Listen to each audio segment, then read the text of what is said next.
All right, guys. This show we're going to be having more Relics of Orr interviews. Probably going to be again another long show, but hopefully you'll stick with us. So stay tuned.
Hello, everyone, and welcome to episode number 79 of the Chronicles of Tyria podcast, a Guild Wars 2 podcast for fan and by fan. Can't see it in my notes here, but I'm gonna guess that was bromms. What? Posted pictures of a fan, like, you know, for moving, circulating air in the whatever, doesn't matter. Irrelevant. So, we got a full house tonight. We have more members from Relics of Orr back here tonight, so check this out. We got 5 people. Yeah. Oh, there we go. Fan. Thanks, Eric. For fan by fan.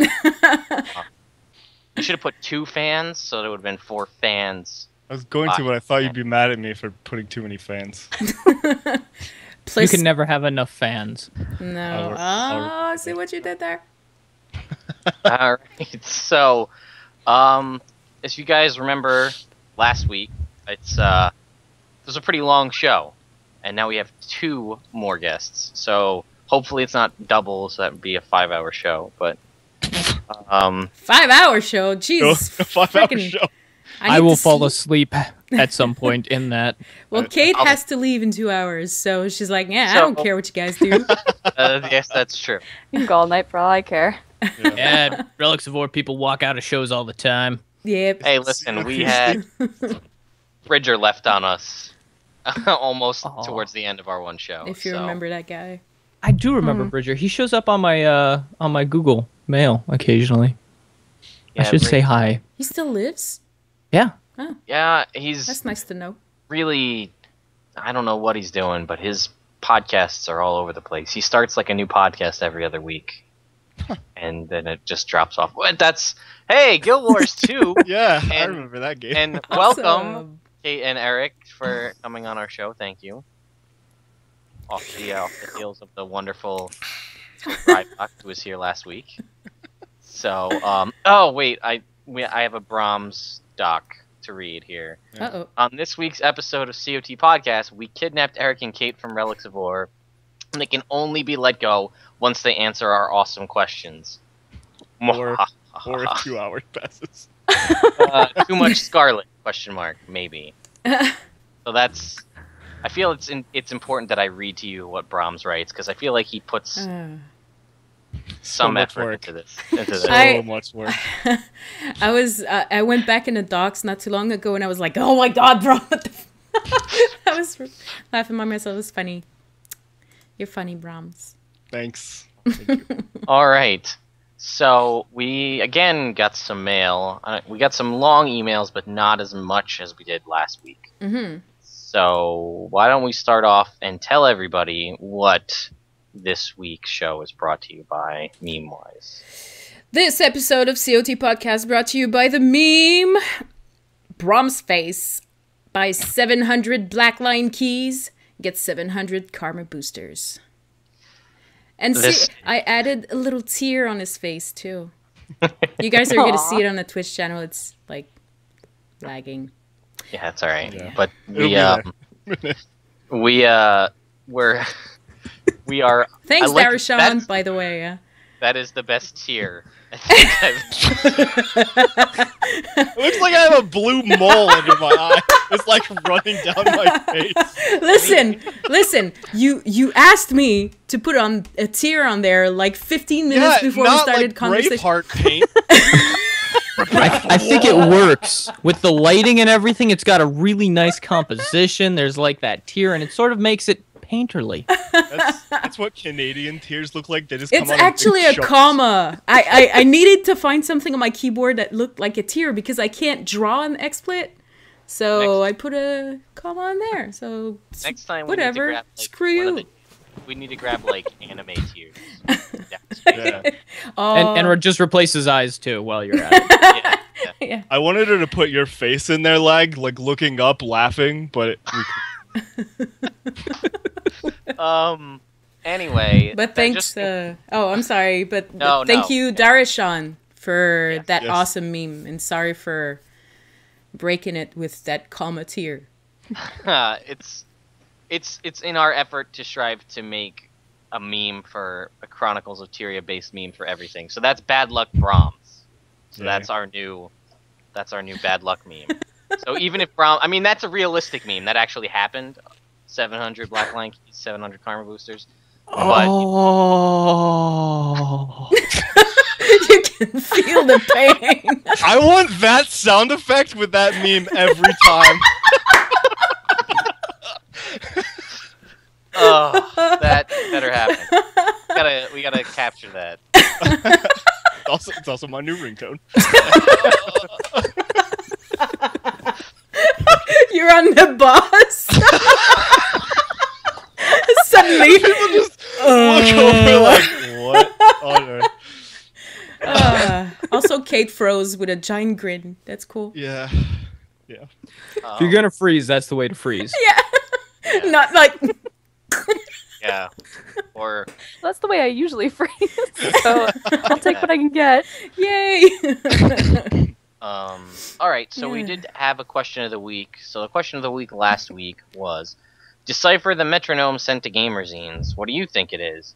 How does it tie into what we know about the living story so far? And what does Scarlet have a seemingly unhealthy obsession with time-related devices? Not the That's best not a grammar, real sentence. No, that's not. but I'll let it go. I think it was naveenized when it got moved. What? No, I didn't even touch it. Stop Uh, blaming me anyway. for everything. I don't believe it. But anyway, what's Scarlet's obsession with time-related devices?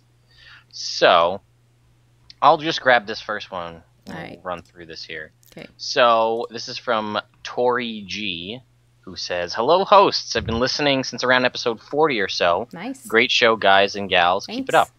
Thank you. First off, I think you all have a good, stable outlook on the game and are good at staying away from extremes that are so common in the online gaming community. I Like wish I Relics could of Orr. Didn't say it. I wish I could show up for some of the live streams. However, I work afternoon/evening Pacific time, so I listen on iTunes/YouTube. I promise, I've been saying it since probably about episode 40, that we're going to try to do a Saturday morning show once a month. Oh, like, yeah. Saturday morning pajama show That thing. after my cartoons are over. But, like, yeah. But anyway, I don't usually get the urge to write in much, but now that I have the itch, I have too much to say. Sorry in advance. First off, episode 78 wins all the internets between artists, which I'm guessing are tits from last time, and Naveen's cat, and all the rest that kept me laughing all the way to and from work. My thoughts are threefold. First, concerning the VIP fiasco. My first thought was, wow, I know the general MMO community reacts to games dropping their sub and going free to play.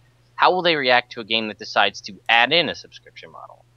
I find I've never been disappointed by changes/announcements from ArenaNet because I expect the minimum possible from their statements and allusions to their content, but more on that later. I understand the fuss about certain phrases being interrupted as a boost unavailable to non-VIP members, but I feel like these things always sound worse in theory than they are in practice. Speaking of which, I seem to recall Lagywn mentioning he would be willing to subscribe to a monthly gem allowance, which would possibly curb his spending. Yes, that absolutely would, because I'm funding Ruby Bayer's salary. just me. We should have her on the show so I can be so how did you enjoy the... How'd you enjoy your Xmas bonus there, Ruby? Yeah.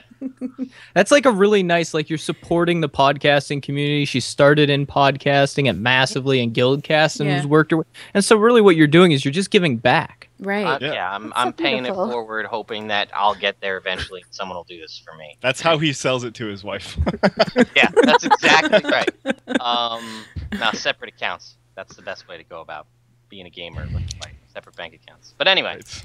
Also, if I think back to the kites and more recently the rewards for buying gems in December, a good VIP model would be a gem allowance with perks for being subscribed. Maybe nothing exclusive. Keep those exclusive things like the backpack and Mr. Sparkles available to everyone, but a free gem store item every once in a while. I'm going to stop for a second. And I agree with that. I think that is one of the easiest ways for ANET to go about rewarding people for buying gems, like they did for Christmas and with the kites. Spend X amount of gems from X to to Y, and you'll get this free item. And I think, I don't know, does that incentivize you guys to buy things in the gem store more, assuming you would in the first place? I may or may not have bought enough gems to get mini Mr. Sparkles. Yeah. Right? I was close to there. I won 2,000 gems and got a green Quaggan thing that I didn't even want. It just kind of appeared in my mail because I redeemed a gem code. There you go. Wow. Send it to Cole. Oh, it's a count bounder. I would. He already has 3 pink Quaggan ones. So, okay, part the second. Okay, all right, part the second. I don't have much of a presence on the forums, save for browsing the dev tracker. I find the developer comments infinitely more enlightening than mostly narrow-minded, short-sighted, impatient, rambling complaints that make up the majority of posts. Hallelujah. Well said. Yeah, well said. Well, it is the internet. What can I expect? However, I find it very annoying when people reference ANET's MMO manifesto like they understand it better than ArenaNet. When people say that ArenaNet has not stuck to or gone back on what they stated in a video, or in that video, it must be the most hardcore/literal interpretation of their verbiage. Honestly, a 5-minute video, there's only like a minute and a half of dialogue, most of which describes the art style and environmental aesthetic of the game. Beyond that, there are a few vague statements about grind and player impact on the world, which can be interpreted in a number of ways, where a certain outlook/playstyle would easily show that none of it is true, and there are still many arguments and points of view where those statements hold true. Here we go. Okay, sorry for the long-windedness. At the end of the day, it is up to the player to decide what content they want to play, and they want to play it, when they want to play it, and how often. It's up to the player to set their personal goals and deadlines for those goals, and if that deadline forces them to play in a way they don't enjoy, it's up to the player, not the developer, to reevaluate their goals. It's up to the developer to create as much varied and diverse content, mechanics, and stories so their game appeals to the largest audience possible. I feel that a lot of the negativity towards releases are from players who expect all the content to cater to their specific playstyle or be the same as the crazy stuff they come up with in their head without thought to programming requirements, restraints, or how it may affect other people and their interactions. I didn't want to talk about stuff I liked and stuff I thought I did want to talk about stuff I liked and stuff I thought wasn't all it could be, but I'll shorten it down to there have been things in every patch that I've thoroughly enjoyed, sometimes as stories, sometimes as new features, and things I didn't like to do, I didn't play.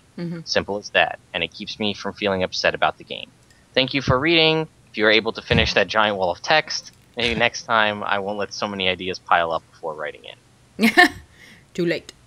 So, thank you, Tori G, for, I gotta say, long-winded, but well-written, and I agree with a lot of the points. So Ditto. I mean, a lot of people comment on that MMO manifesto, and when I don't really care about the dialogue, I care about all the cool things that they show in the video that aren't in the game, like the centaurs riding through and like knocking down the water pipes in Queensdale and things on fire. Like that looked awesome. I just want that in the game. I don't care about what they said. Mm-hmm. But Bandits show up and blow up the water pipes. But like it was, it was. I mean, maybe this video was just shot better, but it's like the epic. It's like the galloping, the centaurs riding through, and it like hits it, and it breaks down behind them, and they keep going. But it's like all one fluid thing, rather than like a bandit shows up, and then there's a bomb, and then it's broken, and then you try to fix it. But again, that was like what, 5 years ago? Yeah. I think there's something to be said about game companies that promise a lot of stuff and then don't deliver, which is every single MMO that's ever come out ever. And any Fable game. Yeah, exactly. Wow. So I can kind of understand on some level why people would be upset about some things. I mean, I think everyone has things that they wanted to see in the game that were promised that aren't in there yet, but it doesn't mean that they won't be in there eventually. So there's that. I don't know. I can understand why some people would be upset about it, but I do think that people take that manifesto thing a little too seriously sometimes. I don't know. I kind of go both ways on it. Yeah, I agree with you about the manifesto, that people definitely do take it too seriously, but I actually can't remember if they said it in the manifesto or if it was just part of their mantra that they say over and over. We'll never have sub fees. We'll never have sub fees. And then seeing evidence that maybe they will was really, really, really jarring to some people. And also what you said about features coming eventually plays into what they said about how people look to new patches and think, oh, maybe this is finally going to be the one. It's finally going to be here, the thing I've wanted, the thing I've been waiting for. And you continue without concrete release dates. We don't have, an expansion to look forward to. And you're like, oh, that thing they've promised, it'll probably come in the expansion. It's going to be here. There's going to be a date for it. There's just this constant, maybe it'll be here and then it's not. And then maybe it'll be here and then it's not. And that cycle of disappointment over and over again. I think that's sort of inherent too because this is something we talked about last week just a little bit, but this is new to all of us. So it's new to ArenaNet and to all of the players as to how they're releasing things. So it is tough in some ways to kind of understand what's going on because we've never seen a game that does things like this. So a lot of games will be like, well, here's our big expansion. Here's everything that's coming. And everyone knows to just wait for that. But with this game, it's like, well, we could get awesome new armor next time, or we couldn't get awesome new... Like, you just never quite know what's coming. Even sometimes when we data mine stuff, it doesn't come ever. Yeah. So, yeah. Yeah, and I guess a slight moment of silence for that shaman, the guy who does 90% of the data mining, or almost all the data mining on Reddit. He kind of just stopped playing Guild Wars 2. Like, he's just stopped logging in. Whoops. Yeah. So, there may on it for them. There may be not no more. Aw, Eric's. Good thing there wasn't anything in that cup. This one, on the other hand, gaming keyboard gone. He posted up how he went about data mining a long time ago. So maybe I'll go in and I'll start doing it myself. Yeah. Keep the dream alive. Data mine apprentice. Yes. I mean, I already got the equipment to do that. I got the helmet and the pick, so I can totally do it. Anyway, you want next? Would you wear that while you're data mining? I would. I wouldn't know that, but I just imagine because I approve of role. You see, someone's a true role player by what they do when no one else is watching. Or ERP player. Oh no, not going there. I would, we see Goldshire in front of us, or the unders. Where is ERP in Guild Wars 2? By the way, I have no clue. Everywhere. Okay. Divinity's Reach is or the Grove. You can All find right. a lot. The Well, you guys are on Grove- Tarnished Coast, right? Yeah. Yeah. I haven't seen it. I haven't seen any RP outside Tarnished Coast, but I do guest to Tarnished Coast from time to time because it's fun. Huh. Right. I love your Nice. server. It's an awesome We server. live on NSP. Taverns. It's not as interesting. There's NSP is fun, but tiny.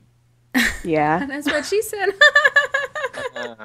Okay, enough innuendos. Accidental innuendo Shongaku. Naveen, do you want to take Marnik there? Yeah. This one? Okay, sorry, I was typing. All right, Marnik says, "Hello, cast. Hi, Marnik. My opinion on the metronome is as follows. It's not in the merchandise shop. Why not? I have the Charlie books and pins. Oh, I was like, Charlie? Who's Charlie? But that's the Char plush. That's the stuff Char plush. Yeah. If I needed a watch, I'd seriously considered this one. Yeah, me too. The merchandise store hasn't been updated in months, while journalists gets free stuff. Yeah. You know what? Brackets, Save it. whatever. Yeah. No, okay, later. Yeah. Most of those metronomes will gather dust in a basement closet or end up on charity sales. What? What? They did it with the pocket watch. They did charity sales. And stuff. It's true. Dragon Season gave one away during Pink Day. I would Wow. so keep that shit in myself. Okay.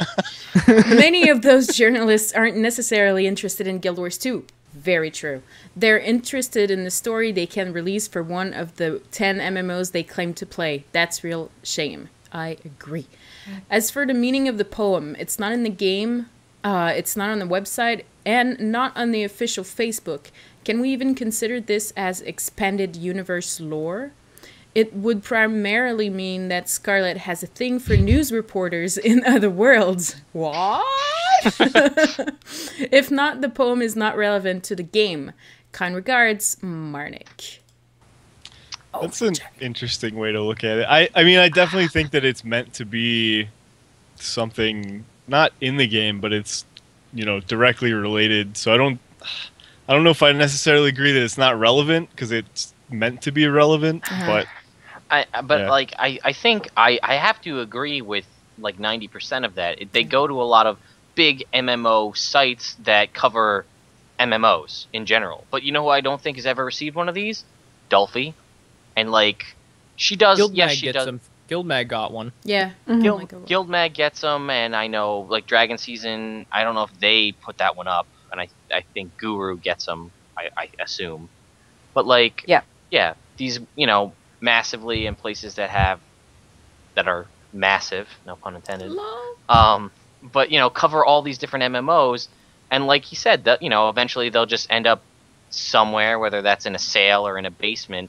Because like that was a cool thing that they got, and then after that, it's there and it's gone. Whereas like so many people would buy that, like fans of Guild Wars 2. And I actually just had this conversation with somebody else yesterday that the merchandise shop on like you can't even buy the books directly from ArenaNet. Like if you go on their website to buy the novels, it links you somewhere else to buy the books. Like. So I wonder if you that's buy, a distributor deal, though. Yeah, do they have anything? Because I'm pretty sure I have a Char plushie, and I'm pretty sure I bought it through PAX. Yep, and that you can buy. So you can basically get Charlie, which is always in or out, like varies whether it's in stock. It seems the books, and then like the ridiculously giant fat head stickers for your wall of like pre-launch Destiny's Edge characters, and that's like it. Like, why can't I get the special edition, limited edition art that I got that came with this collector's edition of the game in a calendar? Why can't I get a yearly calendar, a page-a-day calendar? I would buy a pocket watch for a Guild Wars 2 pocket watch for like $100. I would drop that. I mean, that's me personally, but I would. And like the t-shirts, the coffee mugs, the pint glasses, and things they send to people as promotions, like people would buy these, and they just. You know what I have a feeling though is like, I can just totally see, especially on Reddit, people are gonna be like, oh, you're working on putting stuff out for real money and not working on patches. I hate this game. Like, Don't apologize to Reddit. You know that's what they're gonna say. Yeah. It's like they can't win, but I would love to see Guild Wars 2 merchandise also. I think I though a don't lot know of the why this- difficulty is working with either a third-party manufacturer or the fact that I know that when Penny Arcade and a lot of the various webcomics that I follow, when they transition over to actually getting a store, they have to get warehouse space. They have to get a team together. It's a lot of work, and they may just say, we want to focus on the game rather than necessarily focus on building this additional support structure that we would need. Now, if NCSoft did it, because they're a giant soulless conglomerate, I'd be okay with that.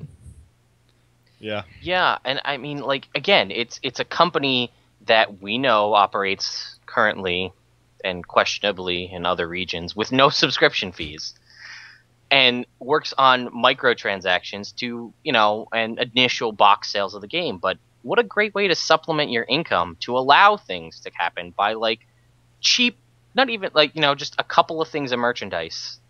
Like, Son over here in the chat says, why did I have to buy the art of Guild Wars 2 on eBay for twice the cost? Because it's always sold out. Well, like, people are willing to apparently spend twice the cost for an art book. But, like, again, that's one of 6 things you can buy off of their site.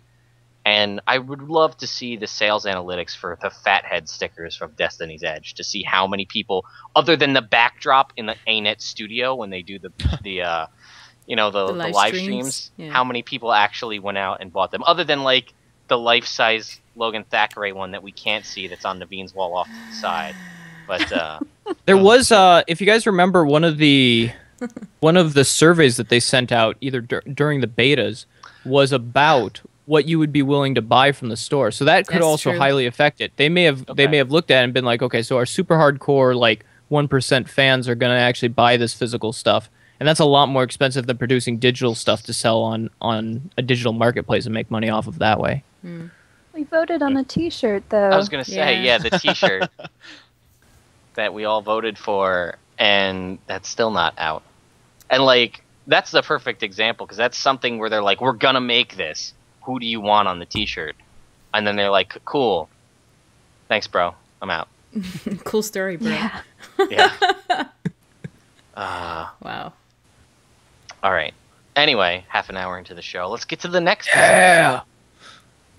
Brahms, you want to jump on that one? Yeah. I'll jump on it, but not really. Jump. Okay. I have Hey. I have a tablet here. You can just sort of hop up and down. Okay. I think this is Johnny because he says it's masculine. If it's not, I apologize. But Would it be Yoni? Because he's from Finland? Yes. they, like- Let's go with that. Yoni. Hey, Yoni. So, I'm sorry about your name. What's up, Here, writing to Jay? you from Finland. Yeah, With a Jake. gentle dose of English grammar. As for the question of the week, it is all clear to me. Here's my interpretation. It's not so much of the game world as it is of the game itself. The metronome is a symbol for VIP sub. It's real and it's coming. No. Okay? No. I love this. Yes. I laughed when I read that. Thump, This is thump, pretty funny. time to jump. Yes. Thump, thump, like a heavy metronome subscription will charge your bank account. If you're an old school Guild Wars fan, you can jump from the bridge. Wipe all resistance from your mind. Coming of the sub is unavoidable. Resistance is futile. There is a secret deep below to find. If only seen the thing. Oh, I'm sorry. If you'd only seen the things I've seen, you'd wake up screaming from the dream. The sinister plot from the depths of hell was ANET's secret plan all along. Free playtime was just a dream, and now it's time to wake up screaming. This next part will sting, but it brings me joy. Sometimes to change, you must destroy. Coming of the sub will bring ANET joy and cash, but it will sting your bank account. Not only will the sub come, but the free model will be destroyed. Oh my A goodness. fire is rising you cannot contain. Tyrael will burn while I remain. Power of the mighty sub extends beyond Tyrion and Guild Wars. Even if Guild Wars 2 is brought down, the resistance of fans. ANET's next game will be sub only. Love the show. Keep at it. Cheers, Yanni, a.k.a. Grr, I got. Yes, thank you, Naveen. You're welcome. P.S. On a more serious note, I do not have that much problem with a sub if it doesn't gate content and isn't pay to win. It basically, to me, it means that there will be a group of people shoveling money to ANET, so they'll be able to make a better game for me to play it for free. Yes, but thankfully, we don't have to worry about that. That was quite entertaining. Yes, it was. Thank you very much. Is it weird that I don't actually have a problem with a sub in Guild Wars 2? Yes. Like on top, like okay, well, all right. I'll entertain you. Please continue. Well, okay, so I will admit that I might have a problem. I do really like those when a game comes out that you know is going to be free to play, but it starts as a sub, and then you get like that lifetime sub. Elder Scrolls Online. What? Well, I did it with the Secret World, Champions Online, and I've been thoroughly happy with them because I log in and I'm like, ooh, I have stuff that I can buy, and then you get all the preferred bonuses too. So I actually don't have a problem with it on top as long as it's not gating content. Mm-hmm. Like some other ones with lightsabers. Yeah, and as long as my big thing is I don't like it when there's pay to win stuff, and it seems like a lot of companies do that where they'll just make it so like if you give us $15 a month, you get this cool sword that kills everything in one hit and gives you 60 gold every time you swing it. Like, okay, cool, I guess. Like Star Trek Online, or Champions Online actually, because if you're paying, you get like the freeform characters and you're like, I'm invincible, or you get the spaceships that are like significantly superior. It's yeah, balancing that fine line between a sub and pay to win. I feel like if anyone could easily go nowhere near that, it would be ArenaNet, because they're always about cosmetics and convenience.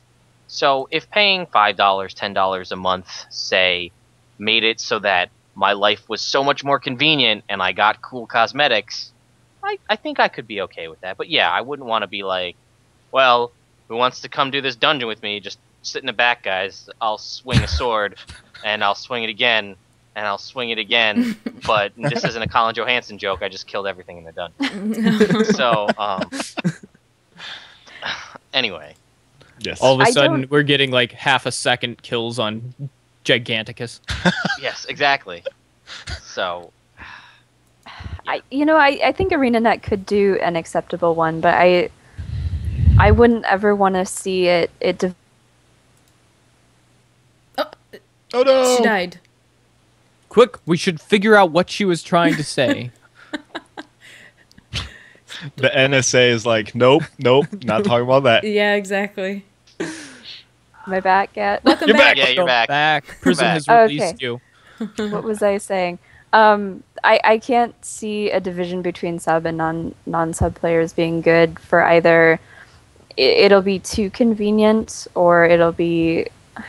It won't be good. It won't be in a game that they've said will be free to play.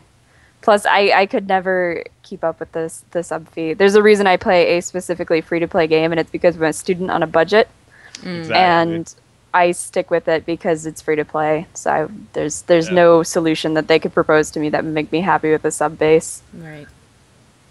Fair enough. And like I said, I don't want to see it go that way, because I have always, not so much Guild Wars 2, but I always play Guild Wars 1 in phases.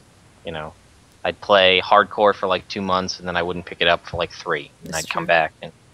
And Guild Wars 2 doesn't allow me to do that, because I'll miss everything if I leave for 2 months. But unless it's like the past 2 months, like the past 6 weeks, then I'm okay. But I can't hope for that every time. Yeah. So I don't know if Eric or Kate, you want to take the next, or you're following along to read the next Citrus Robot. There. If anybody wants to. I think I'll take it. I think it just got lost in the show notes. Okay. Where did it go? It's highlighted. Oh, there it is. For some reason, I think maybe the same one is in there. The same mail is in there twice. Oh well. Yeah, it might be. Hello all. It's good to be back after 3 weeks of missing podcasts and having to watch them on YouTube. I hope to be watching live this week. I hope you are. I'm holding you to that, Citrus Robot. Now, to make up for lost time, here's me babbling for 5 minutes about the question of the week. Now, to give my opinion about the metronome in Scarlet, I think the watch and the metronome are playing on the mechanical theme of Scarlet on a basic level, but I see the watch as more of a countdown to the watchwork attack back in DR, and the metronome as a timekeeping device. The way Scarlet is dashed around the living story may seem chaotic, and the player stopping her at every turn doesn't help this contaminated even image. But Scarlet says it's always going to plan, and so what if it is, and this is just the next tick in her plan? A metronome would be a fitting gift. Anyway, I can't wait for the next couple updates. I know it's not the majority opinion, but I've enjoyed every time Scarlet has shown her crazy-looking face in the living story. I will miss her when she's gone. After the break from the updates, I'm dying to see how this arc ends, and maybe it's just wishful thinking, but all this building up in the new updates is setting off the big Guildhall's bell in my head.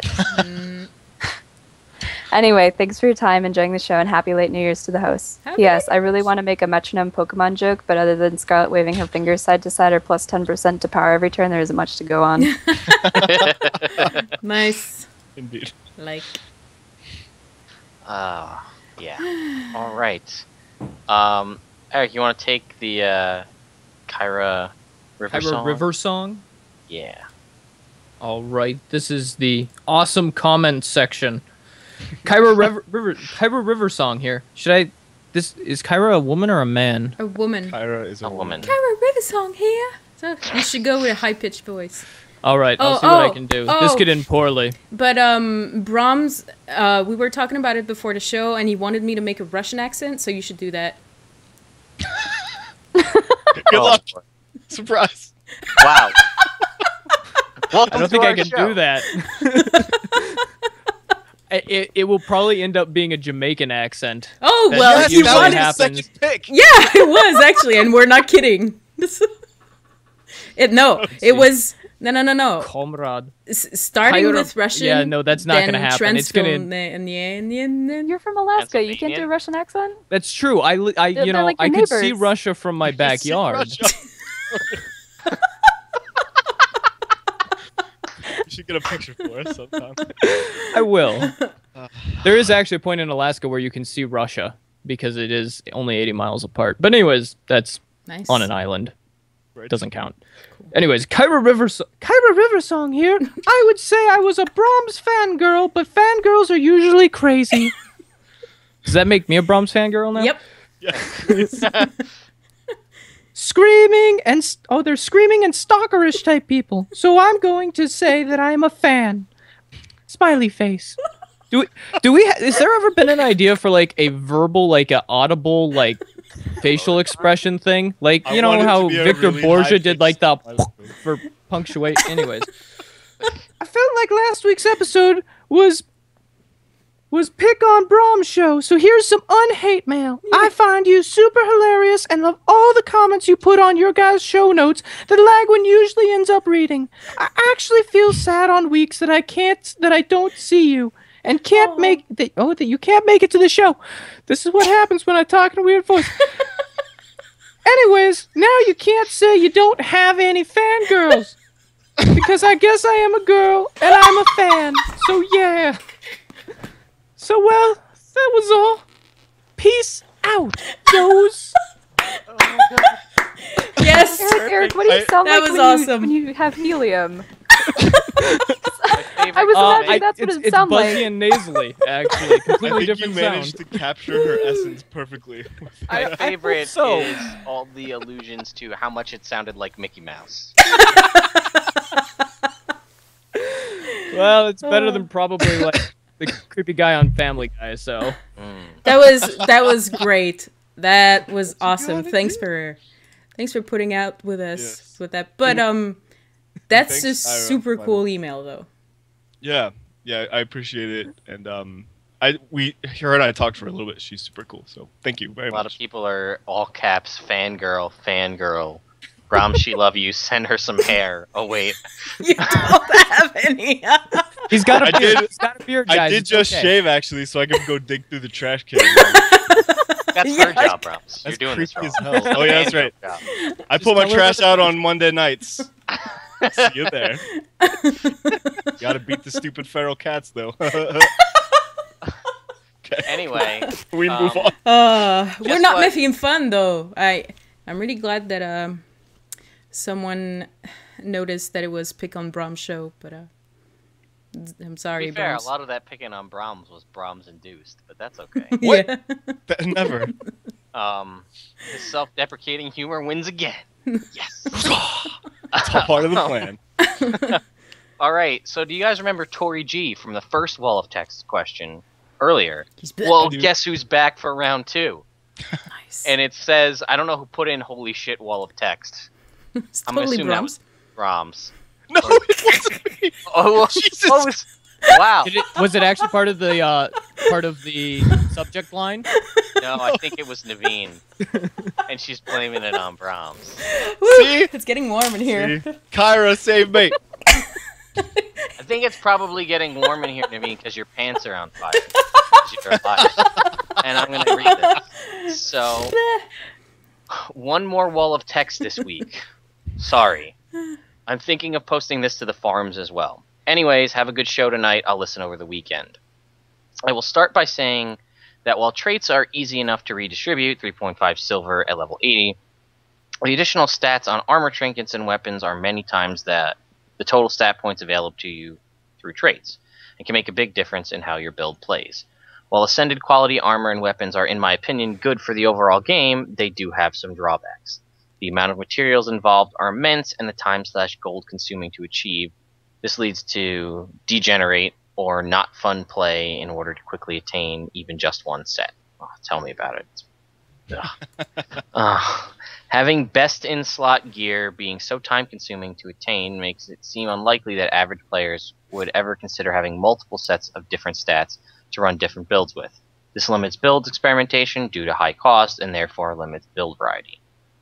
Being able to change builds easily and cheaply is the best way to encourage build variety and opens an entire avenue of viable horizontal progression for our characters, especially if the rewards is access to features like build templates.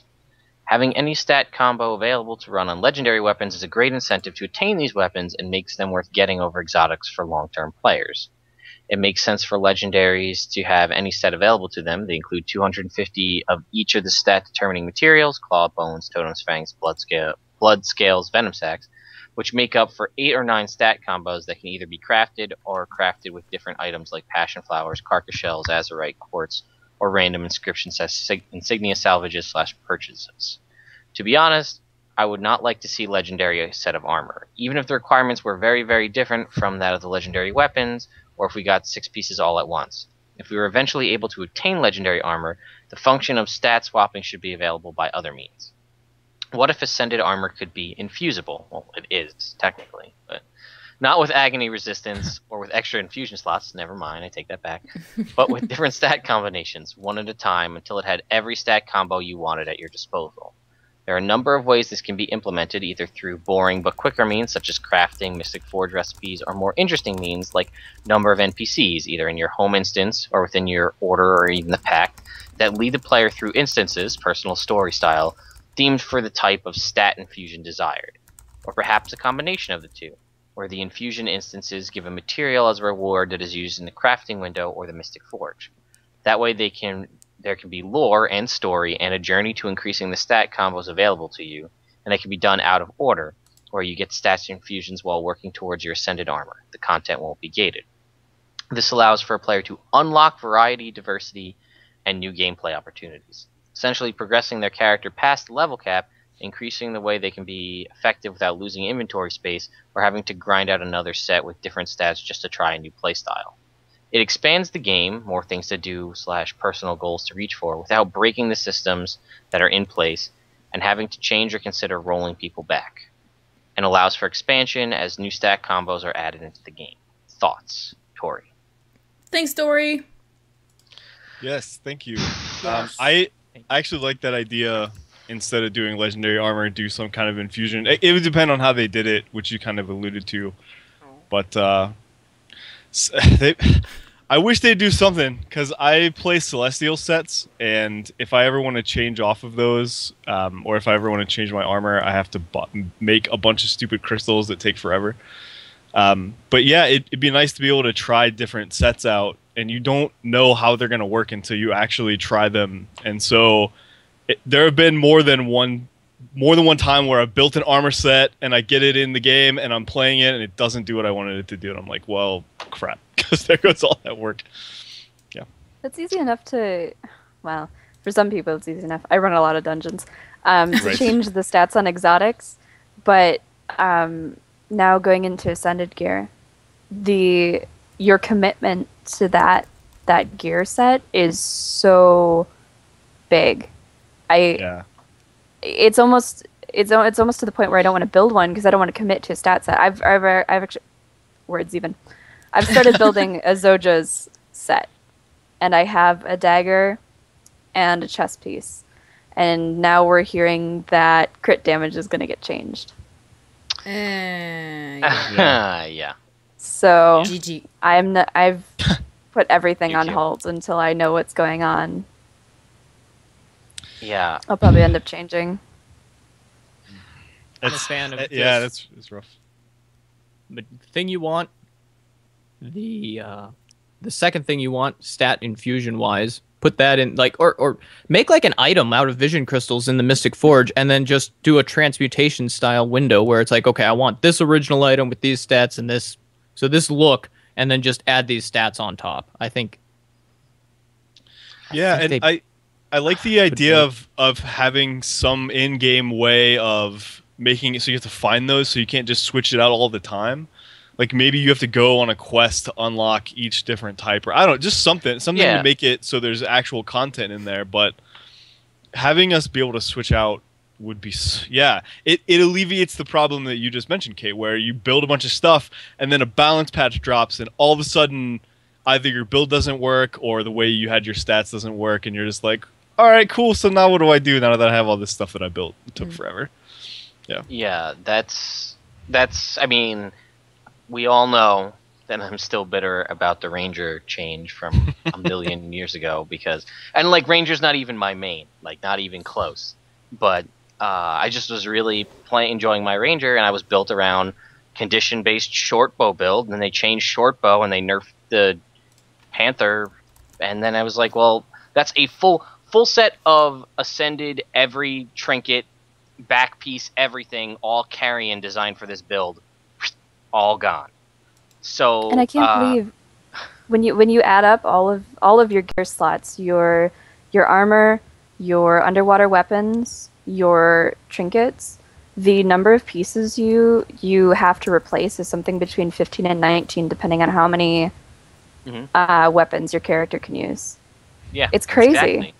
Yeah, but I do like this, having crafted at one piece of Ascended armor at this point, just the chest piece. But yeah, being able to go on a quest, maybe again tying it to your home instance, and the pack, and your order, all three, and that's like he said, maybe a piece of that you need to craft, and like, okay, I want Knight's stats to be the first thing that I get, so I do the quest line to get Knight's stats, and now I've got it, so my armor is Knight's. But then I'm like, well, maybe I should get Zerkers too, just in case, because people won't do dungeons with me or whatever. So then I go on the quest for the Zerker piece, and then I think what I was getting from what they were saying is you add them and they like stack, so you would then be able to switch between the stats, but it's not like a freebie like it is. I mean, well, again, legendary weapons aren't a freebie, but you get it and can switch. This, you do a quest, and like if you're only ever going to use 3 stats, you only do those 3 quests, and that's it. And I think that is actually one of the more brilliant ideas I've heard of to implement into the game at this point. I think that would be great, and I don't think that gates other content either. So, an interesting thing then, though, is WW always seems to get left out on the discussion about Ascended gear, where it is arguably second most critical place in the game where it exists, just because when you've got 2 equal groups, the one group that has more Ascended gear technically has a numerical advantage. It would be interesting if season rewards, like the winner gets a full set of items that they can put on gets a full set of stats, like every stat in the game to put on their Ascended gear. I mean, what would happen to the season when people were fighting over that? Yeah, no kidding. Yeah, I mean, just the numbers alone just for the season period, with undetermined rewards, really, other than like finishers, were crazy from what they said. And I know people that barely touch WW at all, and they were like, "Just finished my achievement," and I'm like, "Oh, I didn't even know you did that. And they're like, well, I don't, but I did it today because, that rewards. So, yeah, I think that would be... I sincerely hope, if not that exact that exact happens, but something similar to that. And that is great because that appeases the story, the PvE side of it, that people want more story. It gives you a reason other than your potentially 15, if you bought those nodes, 15 gathering you can get in your home instance in your 1 daily skill point, a reason to go back. And, oh my god, what? Tying in your order that you picked, this momentous decision that just gets negated by Traherne, it does something for you? That would be fantastic. But, Alas. Yes. Alas. It's not in game yet. No. Yeah, when they're ready. Chris Whiteside seemed pretty excited about it on the CDI though. Like those concepts. Yeah, So-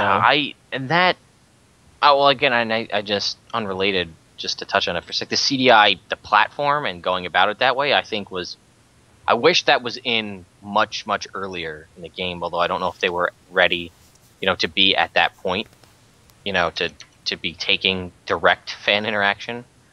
But that is one of the best ways I've seen going about getting, they're actually asking fans for things. Whether or not they're going to get anything useful out of that, I don't know. But I think more developers should take that kind of route with things. I'm looking at you, Aliens Colonial Marines. What? Sorry, it was just a Gearbox. But anyway, doesn't matter. Shoutouts! Yeah. Yeah. We should go fast too, because we should actually interview people before we run out of time. Just stop it. Okay, Naveen, sorry. you have some shoutouts apparently that are pretty interesting. Yeah, I have a shout out to do to guildwars2live.com to say thanks so much, guys, for having me on your stream for so long. Unfortunately, I'm quitting. I'm not gonna stream anymore in the mornings because I'm, one, have a new job, and two, I'm keeping my son at home, so because I'm working from home now. But yeah, so they are probably looking for new streamers to take my spot. So if you guys want to stream Guild Wars 2 in the mornings Eastern time, just hit up guildwars2live.com for this schedule. And I'll let you do the other shout-outs because my son is crying and I need to go see him. All right, cool. BRBAFK. Right. Problem. Well, yeah, I've got some shout-outs. I wanted to give a shout-out to two people that are doing the GW2 Project 365 with me. That's Christina. You can see her stuff at roadlesspwn.com. It's like PWN instead of, you all know what that is. Owned, yeah. Yeah, pound. And Asternex, and you can see him on Twitter at Asternex. It's ASTERNEX. They've all got screenshots up for every day this year. If you're not familiar with what GW2 Project 365 is, it's basically just a thing where people take a screenshot in game every day, and it's supposed to go for the whole year. There's a lot of really cool stuff up there, so you can follow Twitter links and find other people. And my last shout out is to Amy, who gave me some weapons in Guild Wars 1 today that I was looking for my ritualist. So thank you very much. I appreciate it. It was awesome. So, I remember this time who I'm shouting at. Erik or Kate, shoutouts? Sure, I'll do a shout out. Shout out to Guildcast, which is now on hiatus indefinitely. Guildcast was way back in the back in the day, the very first Guild Wars 2 podcast with Sean Schuster and Ruby, and was then picked up by Grainbreaker and is now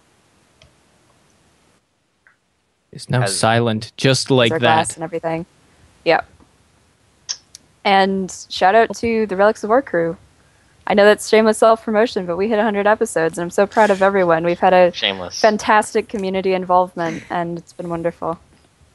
Yes, that episode, even though it was essentially a walking train wreck, because I shoved too many people onto the internet at once, was a lot of fun. The chat room was fantastic. Yes. Yeah, if you guys, if you can go to relicsoforr.com, you can see all their stuff on YouTube. You guys all have all your old podcasts up there, right? Yeah, the old podcasts are around. I'm not sure where, but they're Okay. around. Cool. Yeah, I can't help but feel that we killed Guildcast too. We Aw. we have this thing, and it's a curse, and I'm sorry, and hopefully it doesn't befall you guys. But anybody we've ever interviewed that has a Guild Wars or Guild Wars 2 related podcast that has come on our show, their show has since ended, except for Relics of Orr, because that was only last week. But Tales of Tyria, the GW2 World versus World. There was another one that was tied to that. That was some other like World v World based project. We had Tyria After Dark, Guild Mag, and we had Sean Schuster. Oh, So no. I'm just saying. We just need to change our thing to like COT, where podcasts go to die. All right, I'm out. I was never here. We are the raiders of Guild Wars 2 podcasts. I don't know. Relics of War is pretty stubborn. Like we've stuck through We some are the pretty podcast crazy versus stuff. Die. Yeah. Well, so what? It did die. Well, I guess we'll probably talk about that later, though. Yeah, The we'll get history to of that. Relics of War. Yeah. It's an exciting ride. Buckle up, ladies and gentlemen. I would like. It's kind of. We're gonna. I'll actually links up to it right now. But basically, I wanted to give a shout out to Son, who some of you may recognize has been mentioned several times on this show. Who does the speed doodles during our podcast? She watches the podcast live, and in that time, does a drawing of something Guild Wars 2 related, and then puts it on her DeviantArt just in that time. So she's done a lot of crazy stuff. You can check out. I'll link her DeviantArt once I find it. I have to go get it. But she, for this COT community calendar that we put together, which albeit wasn't a little bit of a short deadline, but we did it, and it's done, and it is available for purchase right now at cafepress.com/COT trading post. Self-promotion, you can get t-shirts and mugs there. But she was a superstar and did 6 months worth of art in like 3 weeks, on top of doing other personal projects, because she's awesome. And she's like, no, there may be a day when the COT community calendar fails, but it's not this day. 6 pieces of art later. It's pretty awesome. Yeah. So, and again, and not to belittle anybody else, because we did have a bunch of other people that came out. Other people picked up multiple months to figure this out. We have one of the best front covers put together by our very own Priest Tully, who you may have seen idling in Lion's Arch. As is his way. As is his way, who did our lovely front cover. And again, also a shout out to Al Carolina from our Let's Lore show, and also Project Tyria, who picked up 2 months for me. And Naveen's not here, but Eduardo from Mexico. Eduardo from Mexico. Thank you, There you Brahms.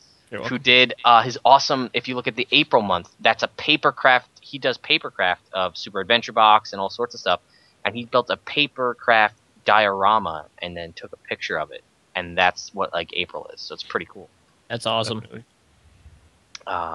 And again, also shout out to Kelly Clark, who picked up one of the other remaining months, and Joel Lenar of previous Drawing with Joel fame. I might as well shout out to everybody, all the artists, yeah, All the odds. and Cafe Press for hosting that for me. All right, well, that was the shout outs section. Oh, Eric, did you have any shout-outs? I don't want to skip you. I thought, well, we kind of. Do you have any other shout outs again? Whatever anybody's got, let's hear it. I'd like to give a shout out to our one of our guild leaders who is about to have their next kid, and so he's not Nice. going to be able to organize our guild missions. But Black has been amazing the last few months, so I'm pretty much everywhere I can. I'm giving him props because holy smokes, he has done some amazing stuff for us, and he's not going to be as available to like manage our guild missions. He starts like an hour before guild missions and talks to all of the major guilds on our server and is like, hey guys, what are you guys doing? We can help you, or we can team up. He organizes things. He's figured out who's good to team up with, who's a little bit more questionable to team up with. so that he could be like, well, you guys can go do your thing, and we'll just not interfere with you. And it's been amazing. So whoever's going to replace him has got some big holes to fill. So, but that has been amazing, and it's made guild missions just absolutely wonderful to do. Yeah. That's not an easy thing to do either. I mean, No. we do our guild missions every week, but it's still getting all of that organized is not a small task by any stretch of the imagination. So The nice thing is NSP has like 10 major guilds that run guild missions on Saturday. Wow. So I can imagine that it would probably be insane on Tarnished Coast, where there's a lot more people. Probably near impossible. It makes it a little difficult at times too when you want to do like the jumping, like a guild puzzle, because it's always like you'll go there and you'll be like, yeah, we're ready to go, and there's already a guild in. There's like 2 guilds waiting to go in, and you're like, Yeah. guess we're gonna go do the rush now. Yeah. So, but yeah, sometimes it does work in our favor. Sometimes though, when you get like really difficult challenges, you can have other people who will jump on and assist. Yeah. But yeah, no, I mean, you know what? That's something unrelated that I would love to see another added to the game. Another guild mission. Because I don't know if you guys, well, just think back when they first came out and like no one really knew how to do them. How like crazy and fun and like scrambling it was. Like, oh my god, we gotta go do a bounty. What do we do? Where are they? I don't know. Like, and it was just like new and exciting to do all that for the first time. And like we failed our first one and we were all like, no. And then we're like, everybody's spending their gold to buy influence so we can fast queue up another one. And we're like, okay, we got it. Let's go. We're gonna get this one. You know. That was just a fun time. It was new and it was exciting. And I would love to have something that's that engaging on like a massive, you know, a bigger than 5-person scale. I remember when Can we I put out a plea as a guild leader? When they do that, or any time really, can you put in something that'll get rid of our merits? Because we don't even do guild halls. we won't even fill our bounties anymore. We'll kick off a T3 and go, okay, which of the 6 is Pick the easiest? easiest. We're gonna go do Exactly. that. We've had 250 merits for 6 Yeah. months, 7 months, something like that. We just can't get rid of them. Yeah, I actually I was looking because we just started queuing up all the ridiculous stuff that uses up merits that nobody needs, like the lower your waypoint costs for a day. That doesn't actually matter. And we're like, well, we got the merits, and we got 600,000 influence, so let's just burn. What the hell are we gonna do with it? Yeah. Yeah. Everybody gets every boon today. Congratulations. We're gonna all spend it all, and they're gonna come out with something awesome, and none of us are gonna have merits or influence to spend. 250 It's like, merits in order to get your guild hall, and you're like, crap. Yeah. Yep. I do remember when we did that, the shard, it was in the Kralkatorix waste area, the one with the 6 or whatever shards that you have to take down at the same time. Yeah. The corrupted. Oh, that one's fun. That one was amazing. When we got it the first time, it was like down in one of the raid bosses and in any of the Yeah. other MMOs I've played. It was fantastic. I would love to see more of that content because that's some of the best guild-centric, well, it's the only guild-centric only. content, but it's really good guild-centric content. Yeah. Yes. Absolutely. And again, that's a perfect example of something that they did add is part of the living story, really, after the fact, and it was more than 5-man content. Not, I wouldn't say massive Zerg content, but guild content. And that kind of stuff, I feel, is, there's definitely a spot for that in the game, and it needs to be filled because, you have, let's say, I mean, not that it happens all that often, but you have 25 people online, let's say, right? And you're like, who wants to go do a dungeon? And you get like 10 people to respond, and you're like, sorry, we can only take 4 more. Everybody else, maybe you guys can form a group and go, and then everybody's like, I didn't really want to go that much. And, and it's like, well, let's go do this awesome boss thing that we can go do together. Yeah. Yeah. Scalable elite zones. Just saying. Oh, Guild Wars.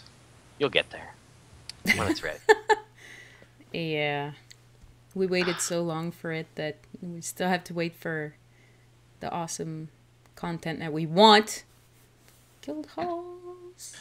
I was listening to sometimes I go back and listen to podcasts when I run out of podcasts to listen to. It was a WoW podcast, but it was like right before Mists of Pandaria came out, and they were talking about Guild Wars 2. Like, it came up. It was kind of fun to relive like the opening week of Guild Wars 2 through that, because it's nice to be reminded of where we came from and sort of where we are now. Yeah. The Guild Wars trading post 2 not is- working, guesting not being Oh my in. goodness, there was so much craziness. Yeah. Yeah. $20 or 20 gold precursors. Ah, man. Well, Legend up on. remember back when getting a gold was hard to do? Yeah. Like, Yeah. that was insane. Or when the game started and we're like, okay, I've got to go create the guild now. Who's got 2 silvers? Only have Yeah. 38 Stealing each other's coppers. silver to try and get a guild together. I remember Yeah. there was like 6 or 7 of us all on Mumble together going, oh god, everyone send silver to black. Sell Yeah. your starting gear. Yeah. Yeah. And you know, this is another thing that I've often talked about is I wish I had the forethought to like every time I changed my gear, the first playthrough to like take a picture so I could do like an image of like from starting gear all the way to like where I am now, because you don't have that anymore. Like now that you've been in the game and you've played, you're playing in all, you don't, you know, it's like, oh, I'm up another 5 levels. I'll go buy blue gear off the trading post to be at my next level. Mm. Whereas like at that, like you've got like a carrying chest piece when you have no condition armor, and you know you have berserker shoes and all mixed matched armor that looks awful, but you had it, you found it, and it was better level because the trading post didn't work, so you couldn't buy anything. Yeah. And like, you know, I look back at some of the old screenshots and I'm like, this was like the worst armor setup I ever had. But like, I wish I could have just had that nice, you know, like a pick a day thing of Guild Wars 2 as my character went from, you know, 1 to 80. We'll do that when Guild Wars 3 comes out. That'll be like the project. Except Guild Wars Oh, 3 is Charmageddon. a third-person shooter called Battlefield Tyria Charmageddon. Oh. I'd You know, I would play that I'm game. saving up for it. I would too. I would so play that game. But anyway, so we talked about the calendar. We had a Winter's Day party, and it was Brahms. How would you say that? I believe the correct way to pronounce that is awesome. Like that. Thank you Nice. for that. Unfortunately, second party we've had for the whole guild, Naveen wasn't able to be there for the second one. Nope. She That's the doesn't. tradition now. Yep. She's Naveen just- can't come to our I'm parties. just gonna, not show up to our birthday parties, or Winter's Day parties, or any parties whatsoever.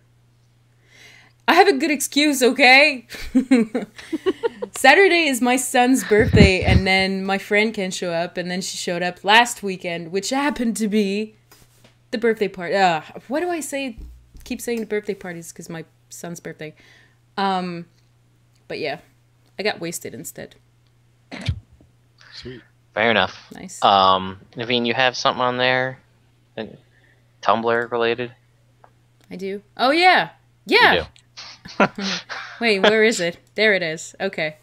Yeah, because we now have one of our COT member that's taking care of our Tumblr account, because that was a thing that we never did.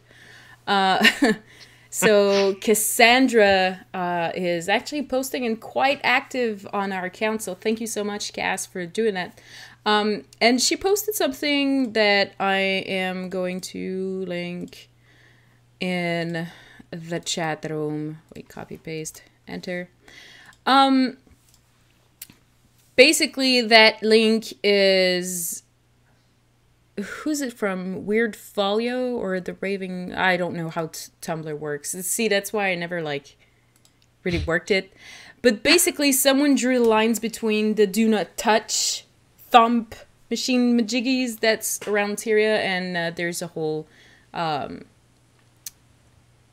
theory behind it. So if you guys want to read it, then that's cool. Yeah, I'm just looking at it now for the first time, and they talk about there's the do not touch towers and there's the whole ley line thing Yeah. Scarlet's doing. So maybe that's actually the ley lines. I mean, it's just connect the dots, but Yeah, basically it's a connected dot, and they all link to one point. I mean, they could have linked to any kind of point, but that specific point isn't in the Shiver Peaks. So, isn't it like in Guild Wars 1 where the chamber is? What's it called? central transfer chamber. Yeah. Transfer chamber. Yeah. No, it's way south of the central transfer chamber, Yeah. isn't it? 'Cause I don't know. I don't remember. That's around Dropno. I don't have Guild Wars installed on this computer. I'll look up a Guild Wars world map. Yeah. But either way, it is interesting that the termination points of all of those are in 6 very different areas that would, based on what's written there, and you can tell, kind of pertain to one of the 6 dragons, the way they go. So, coincidence? Maybe? Out of Cardalina, our Tyrion expert in the chat room says that it's not where the chamber is. So, and I believe her 100% because Says it's by Yak's Bend, so Eric was right. Oh, nice. The reason that I know where it is because I would always lose it on the map, and I'd be like, Where is the it? world is it? Yeah. I can't find this at. Oh, it's there. Okay, Yeah. that's not where I expected it to be. I have to remember. Brahms, you have some stuff. Yeah, this is just everyone's probably aware already, but in case you're not, there's some new stuff on the gemstore that came out on Tuesday. There's some new metallurgic dyes that are really cool. They follow the same rules that all the dye packs have, where you buy the kit and there's a chance you'll get the new dye. There's an ore pack, which is kind of cool. Once you buy the ore pack, I think it's 800 gems. You get a copper, silver, and gold vein in your home instance that you can hit every day. Are they rich or just normal? They're just normal. Just normal 3 nodes. each. Yeah. And the other thing is a metabolic primer, which is something that we had talked about in the data mining thing a while ago. Yes, good job. But basically, you can you use it while you eat food, and it makes it last for 12 hours. So, yeah, kind of just interesting random stuff. Yeah. I don't know if I don't know. I like the food thing because that's cool, but aside from that, like, who cares about gold, ore, and stuff? Like, Yeah, I don't see. There are 800 gems, right? Mm-hmm. To get that's those. expensive for I- ore. Yeah, It's $10. for 3 of each, Yeah. and they're less than a silver, so less than 9 silver per day every time you go in there. And also, when did my home instance become a mine?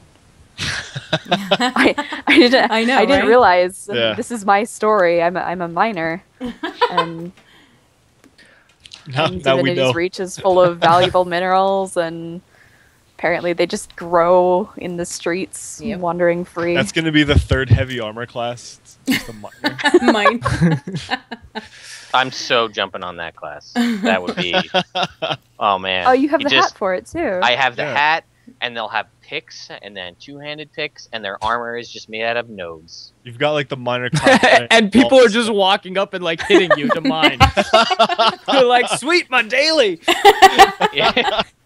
See, Nice. it's the support class It's that's how been they're missing from Guild Wars 2. There you go.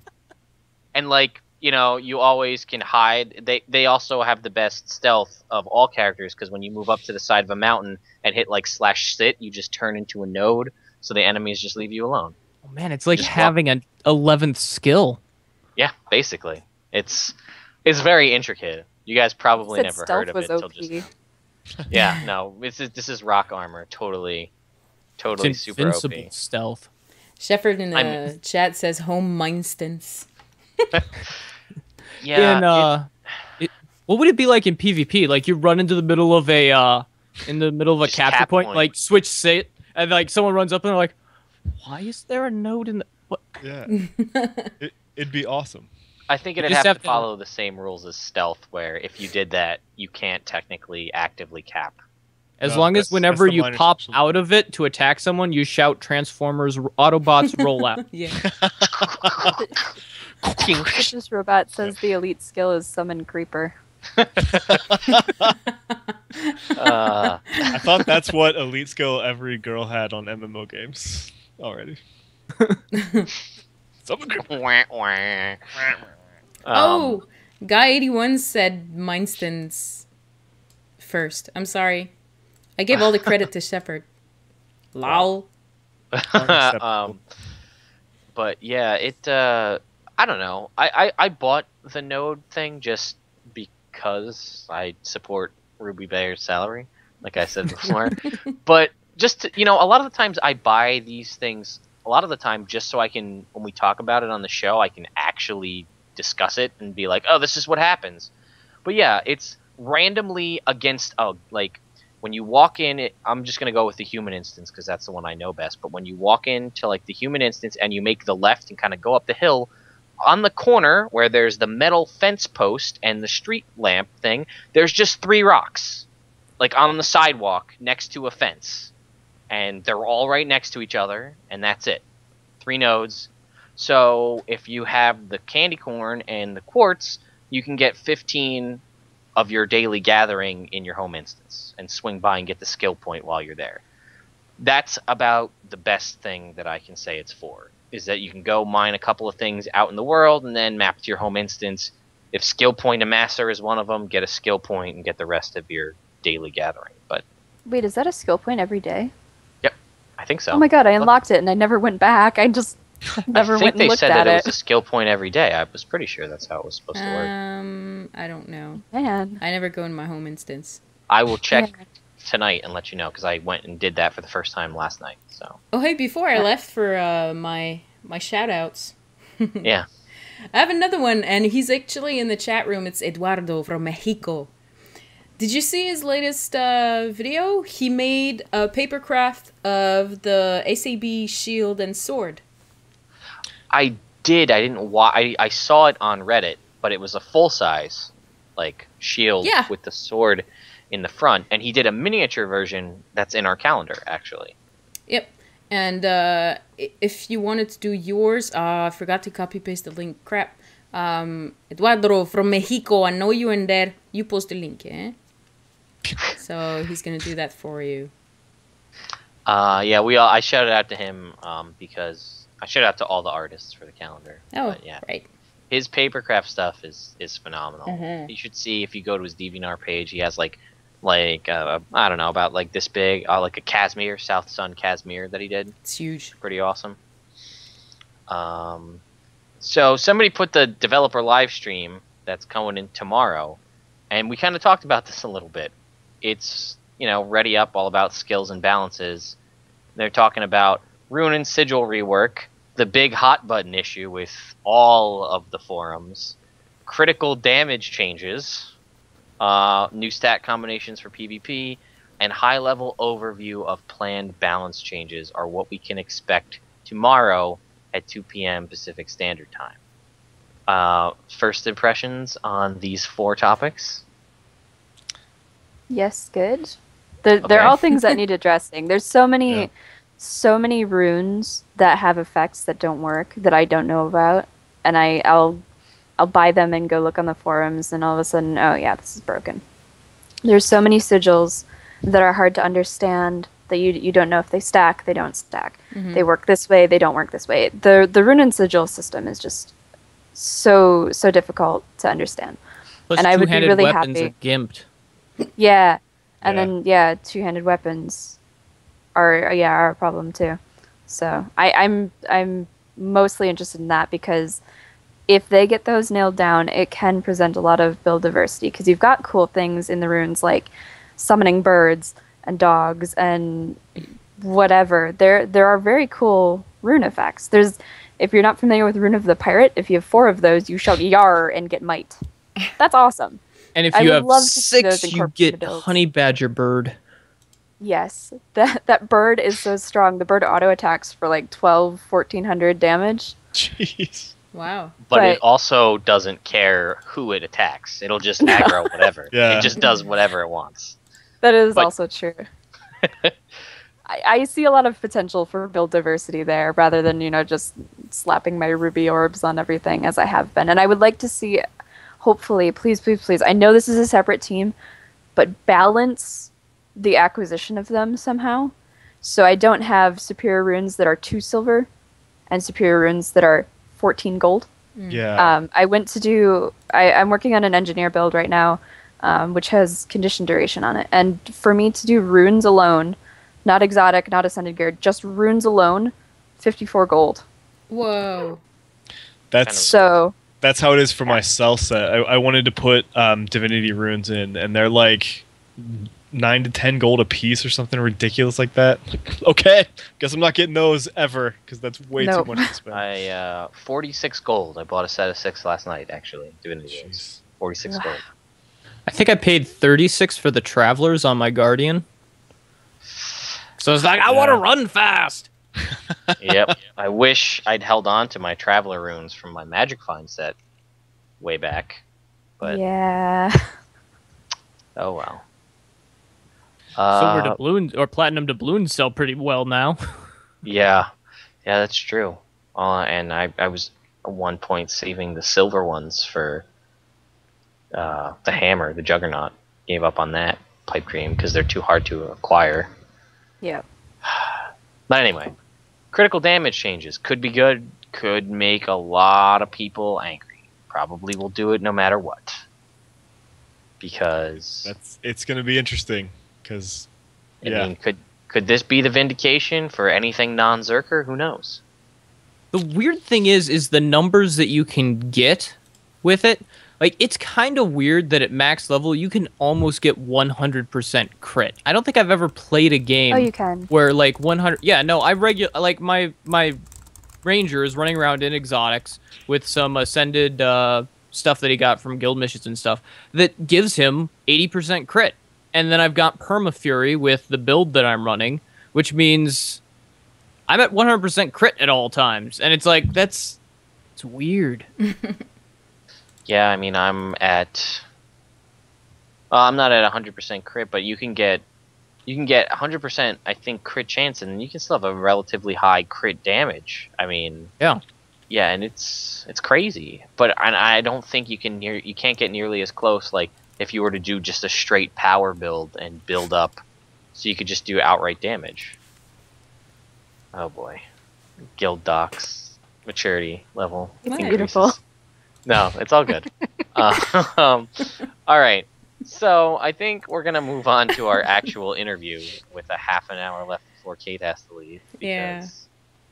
And then we'll just, if we finish that, we'll just do whatever till we're done, because that's how we roll on COT. So let's just jump past all of the previous maturity battle happening in the guild doc between. I haven't even been paying attention, but I'm gonna assume at least Naveen and Brahms were part of it. We did nothing. Nope. Yeah. It was actually Kate and I. Yeah. I- Guys, stop. We're trying to run a show here. We're trying to be professional. Really? I wasn't aware of that. When did we start being professional? 2 years ago. Ah. Says yes. We're always professional. All right. So I'll just start it off. We'll go, just whatever order you guys want to answer in here. So for those of you that don't know, but have been listening to you for an hour and a half at this point, who are you and what do you do for the Guild Wars 2 community? Let's start with Kate, since she has to leave soon. Sure. Okay. I am Kate. Hi, Kate. I go by Spirit Face, and back in the day, I went by Spirit Hime. So that was what I was known as originally with the Relics of Orr podcast. Yeah, that's how I got started, was the Relics of Orr podcast way back in the day when it was not run by Erik, when it was run by Ryan Singleton, a.k.a. Cole, a.k.a. Cyan Studios.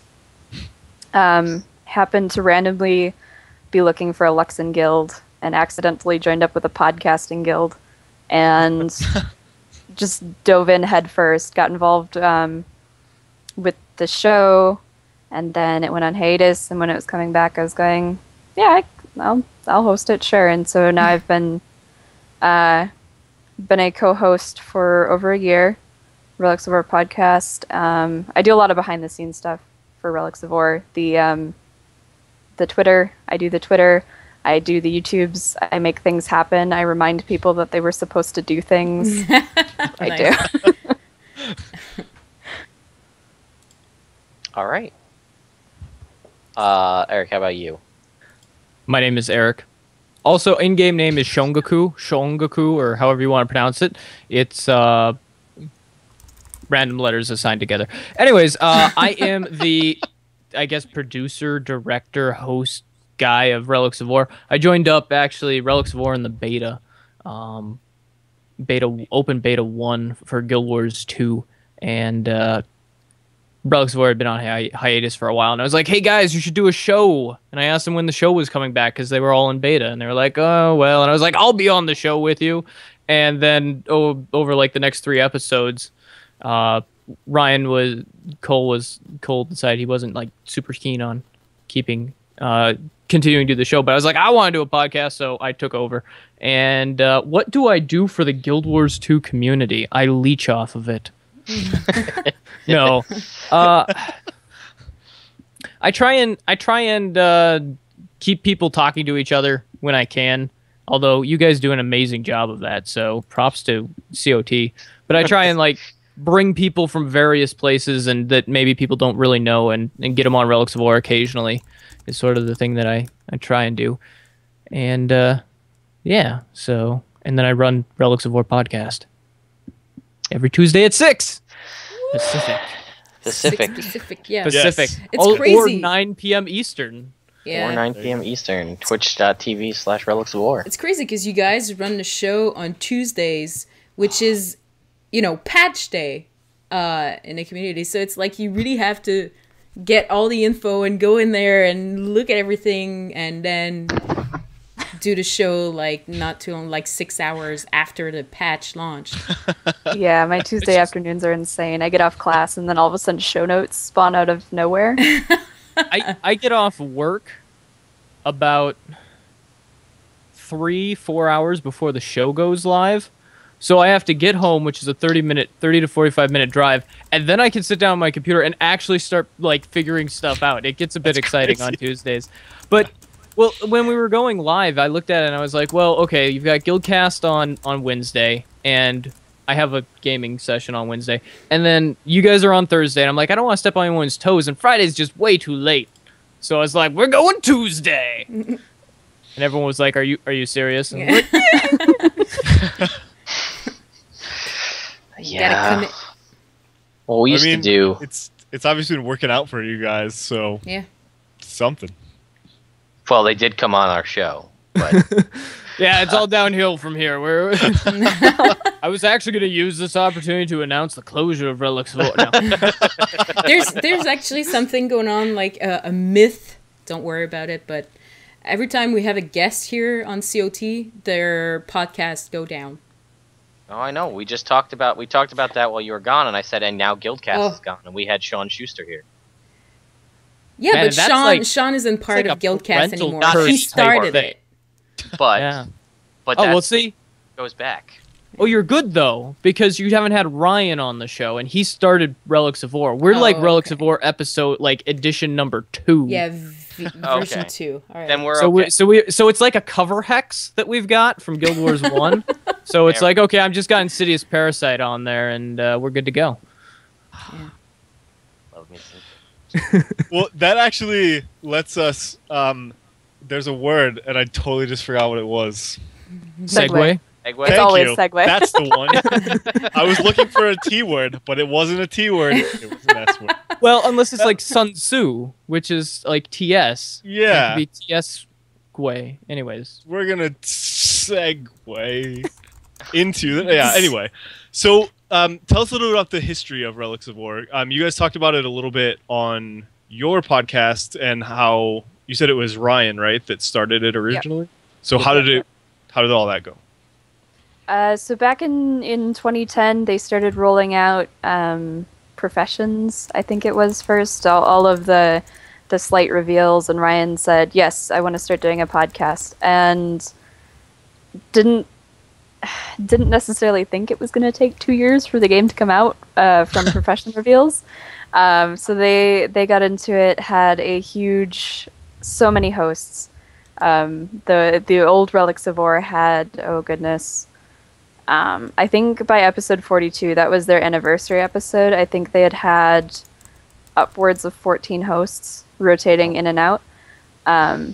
It was a very large community, and then unfortunately had to go on hiatus for indefinitely. They did what Guildcast is now doing due to health issues with Ryan, and the community just kind of went dormant for a while. But then during beta, Erik brought it back, and ever since we've kind of been adding more hosts, adding new hosts. There's a few old people who listen to the podcast. Actually, this second generation Relics is a lot of people who were listeners, contributors to the first podcast, but didn't host it, and are now bringing it back. So it's been a lot of fun. It's been a wild ride.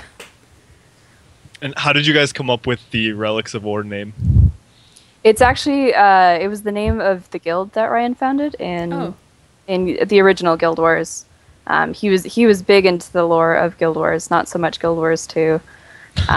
But yeah, so the name stuck. He hates the thing about Ryan, and the reason we have a cast segment, if you listen to Relics of Orr, is because Ryan hates any podcast with the name cast in it. He just, it's just his personal pet peeve. So when I got to name a podcast, I named it Cast, just doubly annoying. Awesome. So yeah, the podcast inherited the name Relics of Orr, as did the Guild Wars 2 guild. We're Relics of Orr RO, Northern Shiver Peaks. Cool. And we play actually a lot of different games. So if you see us, like we started a Relics of Orr Warframe dojo group recently, so we are out and about around, so we're kind of multi-game at this point, just because, you know, Guild Wars 2 is good, but play one game long enough, you're eventually like, I need to go somewhere else for a little while. Speaking of somewhere else, if you guys have Steam, join up the Chronicles of Tyria Steam group, and then we'll all play together. Awesome. Yes. And then what we'll do is we'll like get the do they have alliances on Steam? I don't know. That'd be awesome. So. Like do a Relics of Orr Chronicles of Tyria Steam alliance. Yeah. Yes, we will take over the world. There'll be alliances in Guild Wars 2. Someday, Yes, hopefully. please. Cross fingers. So we could totally do like the remnants, or the relics, podcasts. if you will, of the Guild Wars 2 podcast alliance. So I think that's the two of us, and like throw in Dragon Season, and like Sitting on a Couch is still going pretty strong. sitting on a couch. Oh my goodness, I love their Necromancer podcast. As a minion master, it's fantastic. Bob, you are awesome. We actually have Casey, who used to be on here quite often, but she's off doing various things. She's pretty close with the sitting on a couch people. She's, I guess, what do we dub her? Our official liaison to sitting on a couch? Liaison, yes. Liaison. Yes. Liaison. Dude, this is totally French. Totally. She can be our sitting on a couch companion. All right. Let's move on to the next question. Which question were we at? We're on C2. C2. Who wrote that? Oh, and yes, by the way, congratulations, you guys just reached 100 episodes. We're super stoked about that. Major milestone. Yeah. And Brom said, holy flying monkeys. So what can we expect to see in the future from the Relics of Orr podcast?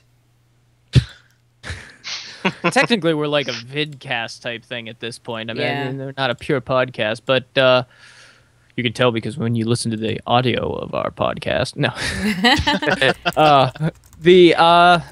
I'm working on a few ideas of things, but definitely more of just us hanging out and talking. I'm gonna try and continue trying to bring various people from random parts of the community on. And we've had like Ravius on, we've had Indo on, and a few other people.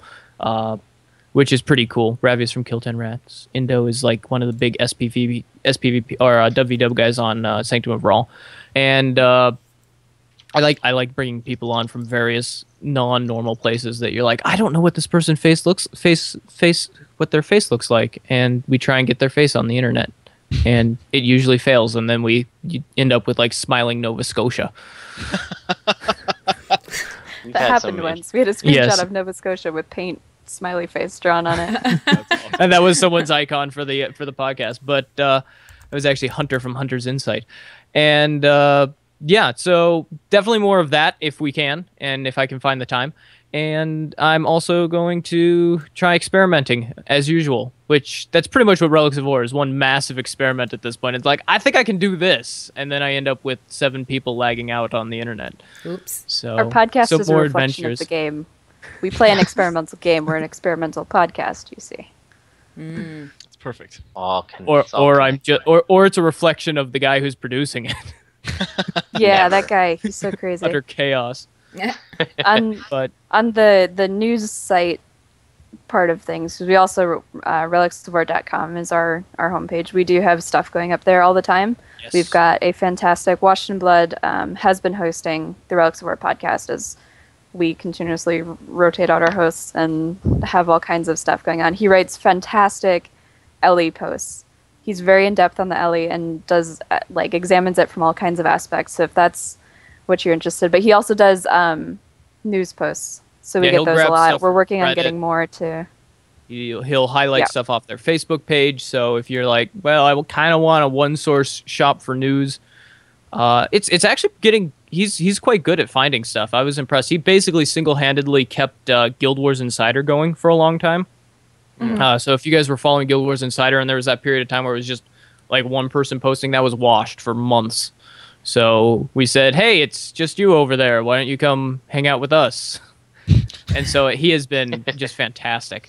So we will continue to have that. And hopefully my goal this year is at some point to bite the bullet and start hunting down writers for class posts and news posts and that sort of thing. So we'll see if that works out. If I was more of a writer, I really need to get Greibach to just start writing. We've got Greibach on our show, and that man writes fantastic stuff. And it's like, why is he not writing on our webpage? I don't know.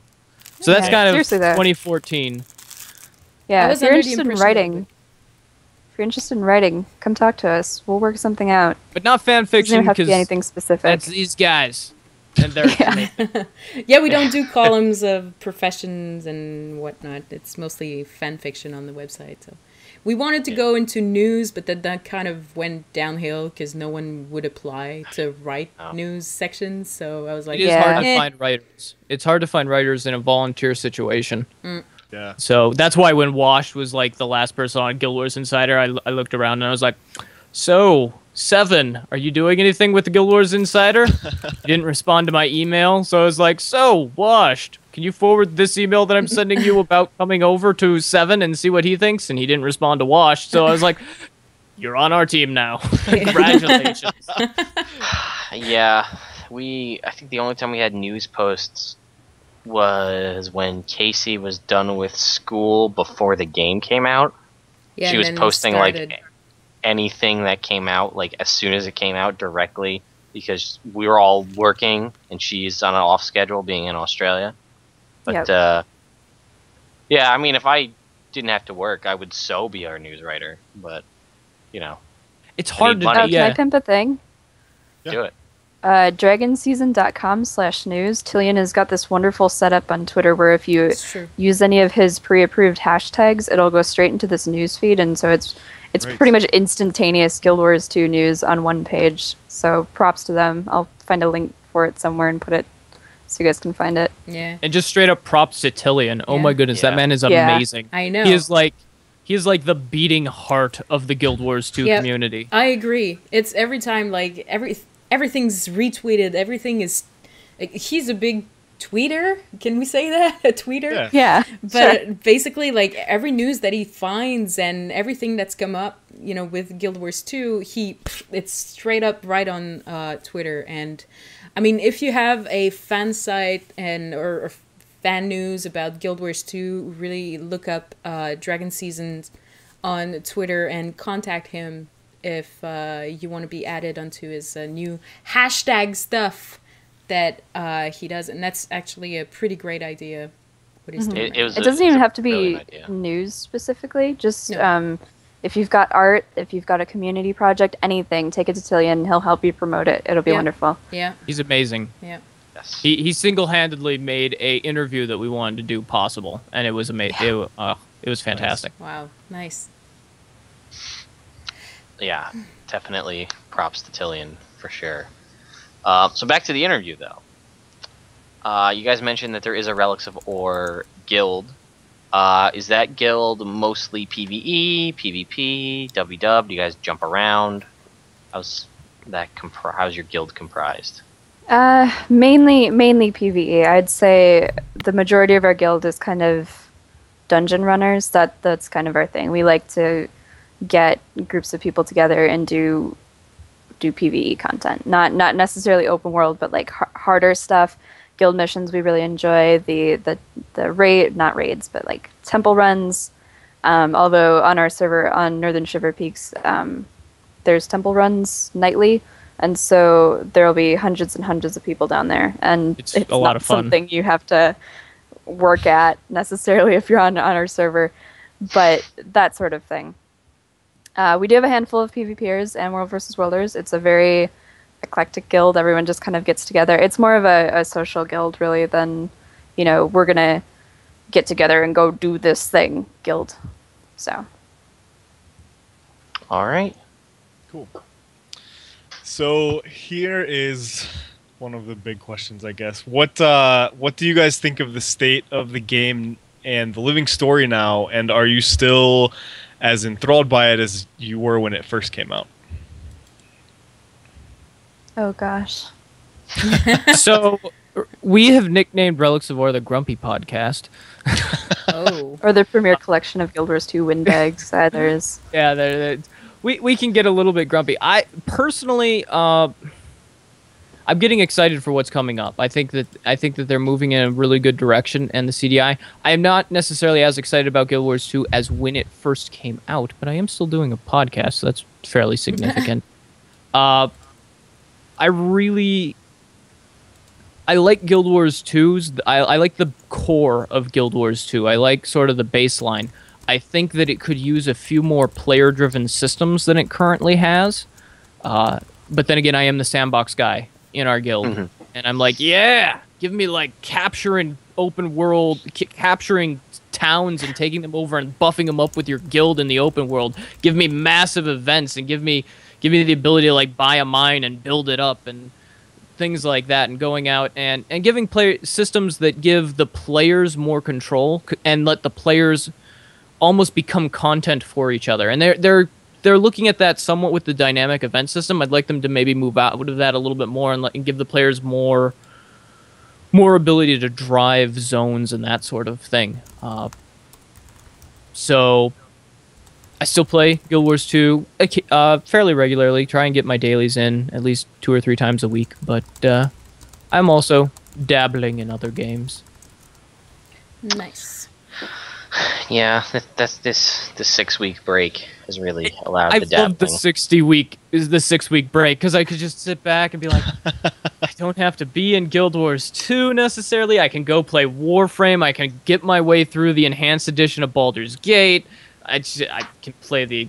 Oh, it's been really nice, actually. I've gotten a lot of gaming done. Yeah. Shepard in the chat room is asking, are you excited about the updates coming ahead? Oh, yes. Yes. Yeah. I'm pretty excited with those worms coming out of the ground, and as long as it's not like Tequatl hard for like bosses. Yeah. I mean, I like Tequatl conceptually, but if you're gonna give us a raid boss, give us a raid. Okay. So, give us an elite zone like Fisher of Woe or Underworld. Cough. Okay. That's my idea. Kate, what about you? Are you still as involved with the game? I've been disappointed lately because I saw I saw the game getting better and better and better, and then there was this point, probably around. I'm sure this isn't a sentiment just shared by me, so I'm probably sure you've heard this around. I feel like Living Story hit a high point around Bazaar of the Four Winds, and then kind of went backwards. We were seeing these patches that brought us to new areas of the world. We saw them expanding on mechanics. They were getting a cohesive story, and then it became 2-week checklists. And I have huge problems with the 2-week checklist. I don't like all of the daily stuff that's been going on. Mm-hmm. The idea that I log in, do my checklist, and log off because I don't have time to do anything else. Right. That the daily, all of the stuff I need to do within a day takes the entirety of my game time for that day. And so I'm not playing the way I want. I'm not really enjoying the game for what it is anymore, which is a shame. I am looking forward to the stuff that's coming up, but I've become more and more cynical as it's happened, going, okay, they say all this stuff is coming. Like I said before, eventually. We have this eventually horizon of features that we're chasing and never getting to, and it's wearing on me. But, if they come eventually, they come, and I'll be happy when they do. Right. There's so many questions in the chat room right now. I don't even know where to start. Okay, let's go down the list. Shepard said, what do you think about the underwater combat / system overall? Do you think it needs improvements? What would you say about a full underwater map? Maybe with the Largos as a playable race. Oh my goodness. Like the Largos, we saw them and then nothing anymore. Like what happened with the Largos? I thought... Well, the Largos, I mean, it's a pretty limited race. I mean, they come on shore to kill someone and then pretty much leave. Like, that's what they do. Someone sends a... How do you even get, like, a Largos contract? I want to know. Like, they're like the Mandalorians of Guild Wars 2. Almost. Because they show up, they get a contract, and they go and they kill someone, and then they're gone. And you're like, where he's hunting, actually, they're kind of like the Hirogen, maybe, a little bit, from Voyager. Okay. Where they're like sort of they're the honorable hunter society, but yet they take kill contracts. And I want to know, how did that Wild Hunt get a kill contract on them? Like, who'd they piss off in the Nightmare Court? I think that'd be fascinating to know the story. Or maybe the Nightmare Court, I don't know. So it's kind of interesting. I think, yeah, I would love an underwater map. I have repeatedly said we're not actually going to click on a boat to get to Cantha. We are swimming the whole way. Oh my goodness. Just look at me going paddle. with my exotic gear, my exotic breather, aqua breather. Hey, that's what comes out with that patch. People would actually buy the swim speed boosters out of the gemstore for once. Yeah, they would. When they said, when they talked about, okay, we've got the tech in to make moving platforms, one of the things we talked about on the show that week was the ability to create an open ocean zone where you could have fleets of ships that were meta events in themselves. So as they come across the ocean, there's different things going on. Ships sink, ships go, and then they completely leave the zone, and that meta event is gone. Or a ghost ship that comes in at night, and there's events associated with that. There's some really interesting,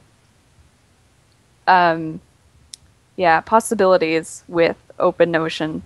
I would love to sail to Cantha, like actually have 3 or 4 open ocean zones. With large gaps between them because Cantha is quite a ways away. But, you zone out of one and then it's calm seas. But you have maybe 2 or 3 Bermuda Triangle-ish stuff, or you have to sail through the crate-infested lands and see an actual crate obelisk. Would that not be amazing? Those things sound so cool. So, underwater combat, I thought it was interesting initially, really disliked it for a while, and they tweaked some things, and oh my goodness, Necromancer Trident? No, Spear underwater is essentially Guardian Greatsword. Yeah. And it's awesome. So, it's a Guardian Greatsword with bleeding. Okay.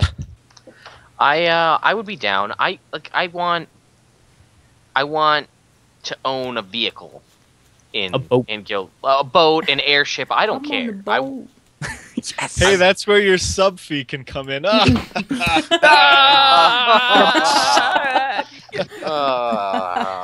Yeah, that was easy. oh man, can we have like bad pun bromms too? Can that be another one? Can somebody make that's that? every week. What are you talking Bromms, about? you can make all the bad puns you want. I think they're awesome. Thank I you. approve. See, it's nice to be appreciated. No, for you it. have to be like, I like all the bad puns you make, Bromms. I seriously considered doing that, but I don't want to. I don't want to impersonate that poor person's voice anymore. Uh, I feel bad for them. like If that's I their would real voices. I would love that. Sounds great. I mean, I would love sailing. I would love. I mean, we learned about pirates and things in the third Guild Wars novel. I would love to see that. And you could have. I mean, pirate char are just funny to me. Even in the novel, reading it, I think that would be great. Mm. Yeah, submarine. I'd be down. Char steam powered submarine. I mean, there is one in like that one tiny little lake in Plains of Ashford or one of those They, early maps. There's 5 of them in Straits of Devastation. They're used to assault the temple on Balthazar. Yes. That's right. See, or charcopter. I could get a charcopter. Fly over. Yeah. That'd be. Although I wouldn't meet any of the Largos unless they can fly with those wings. I think those are more manta ray wings there. Well, maybe they can just like jump really high. They're like flying fish, but flying Largos. I don't know. They just remind me too much of Quarians from Mass Effect, but that's. I think it's because of the legs. They're Yeah. similarly shaped legs. I didn't spend time staring at Talia's legs. Stop looking at me that way. I mean, my natural would have been the mask, but the legs work too, I suppose. But anyway, on to the next question. Yeah. Yes. Whose turn? You. I don't even know where I am. I was reading the chat. This one, right? Which? F? Alright. F. Just tell me a letter! How long have you been interested in Guild Wars 2? Were you fans of the first game? But I thought that someone said that they were playing Guild Wars 1 before. Oh no, or was that Ryan that was interested? I don't know. I think we all popped in beforehand, right? Kate, Yeah. you were in. When did you join? Just before Nightfall? No. October 2010. Oh man. I was late. I came into. Well, first of all, I'm really young. I'm only 20. Oh, yeah, that's so right. when I joined Relics of Orr, I was 16. There was a tangent with that. I don't know why I told you my age, but there was a tangent with that. Oh yeah, no. Sorry, bro. I remember what it was. I am an Eye of the North Make baby. me feel bad. You know how everyone has like their campaign that they came in with. Most people were prophecies babies, faction babies. I was an Eye of the North baby. Oh, okay. Got into the game really late. Didn't know what I was doing. A lot of people had already moved off, going, "Oh, Guild Wars 2 is going to come out. Eye of the North is out," and then I couldn't play the game because my computer was too bad. So I actually came back in. 2010. I came back in around the start of War of Prida and started playing hardcore. Got up my God Walking Amongst Mere Mortals, got 50-50 in the Hall of Monuments. With Her sound died. No. Yep. Oh, now She's it's back? back. Yeah. I'm back. Yep. Yes. Yep. Where You did cut I off for leave like off? 5 With seconds. You got 50 out of 50 in your Hall of Monuments. GG that. Okay. I've been with Relics of Orr ever since. I joined them to get some achievements and just stayed around forever and continued to be in the community, I guess. All right. All right. Here's a good one. The hard-hitting questions that we ask here at Chronicles of Tyria. How did you get started in gaming? Kate, Period. since she has to leave Okay. in like 3 So- minutes. Yeah, she's got 3 Yeah, minutes. Go. I Then have I'll until the answer. kiwi fruit rocks in the door, and then I gotta get off. Here's what we Um, do. You go down the list, and then I'll just follow with mine. All right. Okay. So, because I'm so young, as I said, when I was 5 years old, we had an N64, and there was Star Fox 64 for the N64, and that was my start. Sure. I don't. I remember playing N64 when I was in high school. I remember that I was old enough to save up and buy my N64 myself. Like I had to. Yeah, my older cousins had bought one, saved up and bought one, and then it lived with my grandparents. Whenever we went to visit them, my family would socialize, and I would sneak off into the basement and go pick up Star Fox 64. That was my one. It was a good game. Yes. Hell yeah, it was. Classic. Star Fox was awesome. Classic. doesn't- It's a classic because it's old. It's make us old. And she was 5 That years means- old when she played that freaking game, dude. Like, Naveen, that means that you and I are classic. oh yeah, sweet. Yeah. I don't know. It's a Classic yay, is not different yay. than classy, though. I want to make sure I put that out there. Yeah. I wouldn't go as far We're as say retro. that. Classy. Just Retro. classy. All right, let's run through these other questions, Aye. so then we'll jump back to Eric, so she can get out of here. Hi. All right, favorite game of all time. Star Fox 64. I can't. I feel it in my heart place, okay? It's the game I have the most time in is Guild Wars. Fast catching up to Guild Wars, actually, Guild Wars 2, but Star Fox is just that one. I play it every once in a while. I can beat it in half an hour now on hard mode, and I just go back to it all the time. I love it. Do a barrel roll.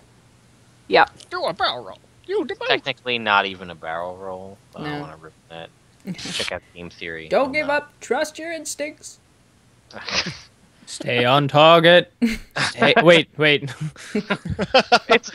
you know what? I'll allow it. See, the first time I played Star Fox, it was. It wasn't even the 64. Like, They're like, yeah, we cannot actually make human voices with this machine, so we only have 8 bits. Yeah, the full human sound is not happening. that boss, man. That boss. Just a giant mask. Andros got a little bit of an update. Okay. That's a very good Andros cosplay there, Naveen. Thanks. Right. So, going back to Guild Wars 2, what's your favorite race and profession? Okay, so my favorite profession is thief, because I played assassin in Guild Wars, and I thought they were going to be the same, and I was wrong. Yeah.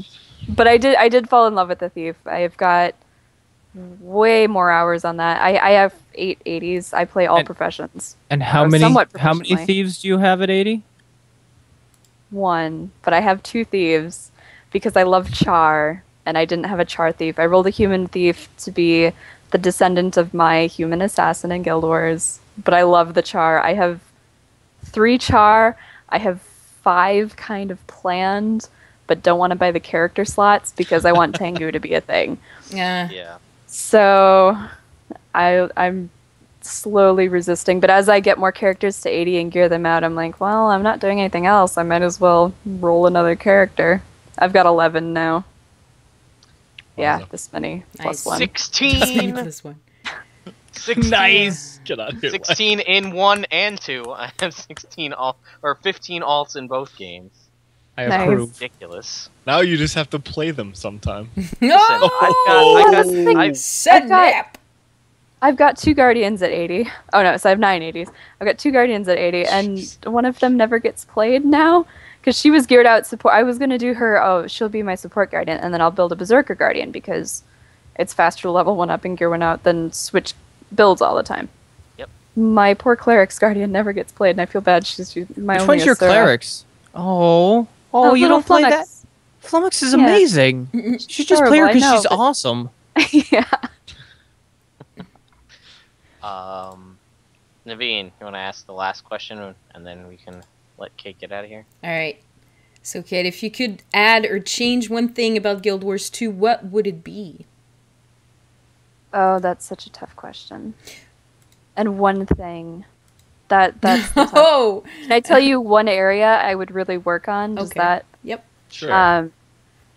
Personally, I really feel that guild features need to be worked on, because community is the cornerstone of an MMO, and the happier you keep your community, the better the game will be, or more people stay around because people stay in MMOs for community, way beyond the getting bored with the game. They'll come back and idle in Lion's Arch. We have our own share of people who, just sit outside the bank. So I would look at things like message boards, guild halls, communication features. One of my big problems is that to communicate to our whole guild, because Relics of Orr is up to 210 members, I think, last count. Nice. I don't want to have to, contact them outside of games. So I would love a feature for guild leaders to be able to send mail to all their guildmates, or some sort of broadcast announcement. Yeah, that'll be my one change. I want to be able to broadcast announcements to my guildmates, please. To just be able to communicate with them is the major thing for me. Yeah, we ran into a similar problem like when we were stuffing for our guild party, because we announced it here and on the forums, but not everyone comes to those two mediums. So, and you can set it as the message of the day, but it doesn't pop up anywhere. No one knows that you changed the message of the day. So there's people that just didn't know that we were doing it, even though we had announced it in other places. But yeah, and for a long time too. It would be really nice if the message of the day, like in Guild Wars 1, just pops up whenever you log in. When you signed in, Spam. exactly. Yeah. I can't imagine that's that hard to push, programming-wise. As Widechar would say, usually it's rather surprising.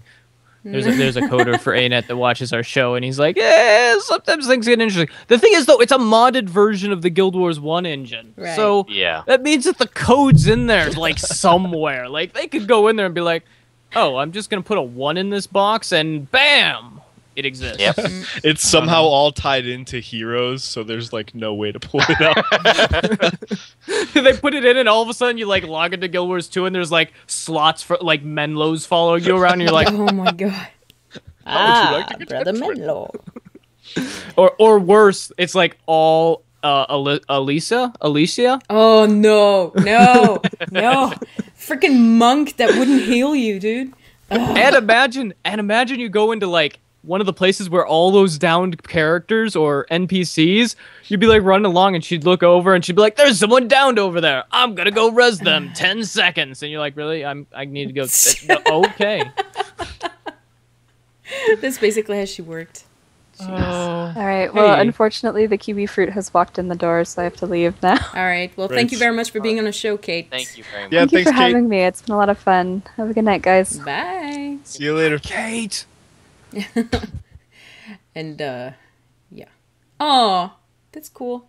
If her avatar stays there, she's like all pouty in the window. That's nice. Fish face. Yes. All right. Well, Eric got the unique ability that he got to hear all the questions we were going to ask, even though he could see them anyway. I could see that makes. Oh. Okay, so well, I mean, like Grybach could see them, but he didn't read them. while, that worked out actually. While I fix XSplit and everything nice, you guys ask the questions. How about that? Cool. So What is the capital of Assyria? Babylon? I don't know. I think we. Yeah. So, how did you get started in gaming? How did I get started in gaming? I started with, I guess,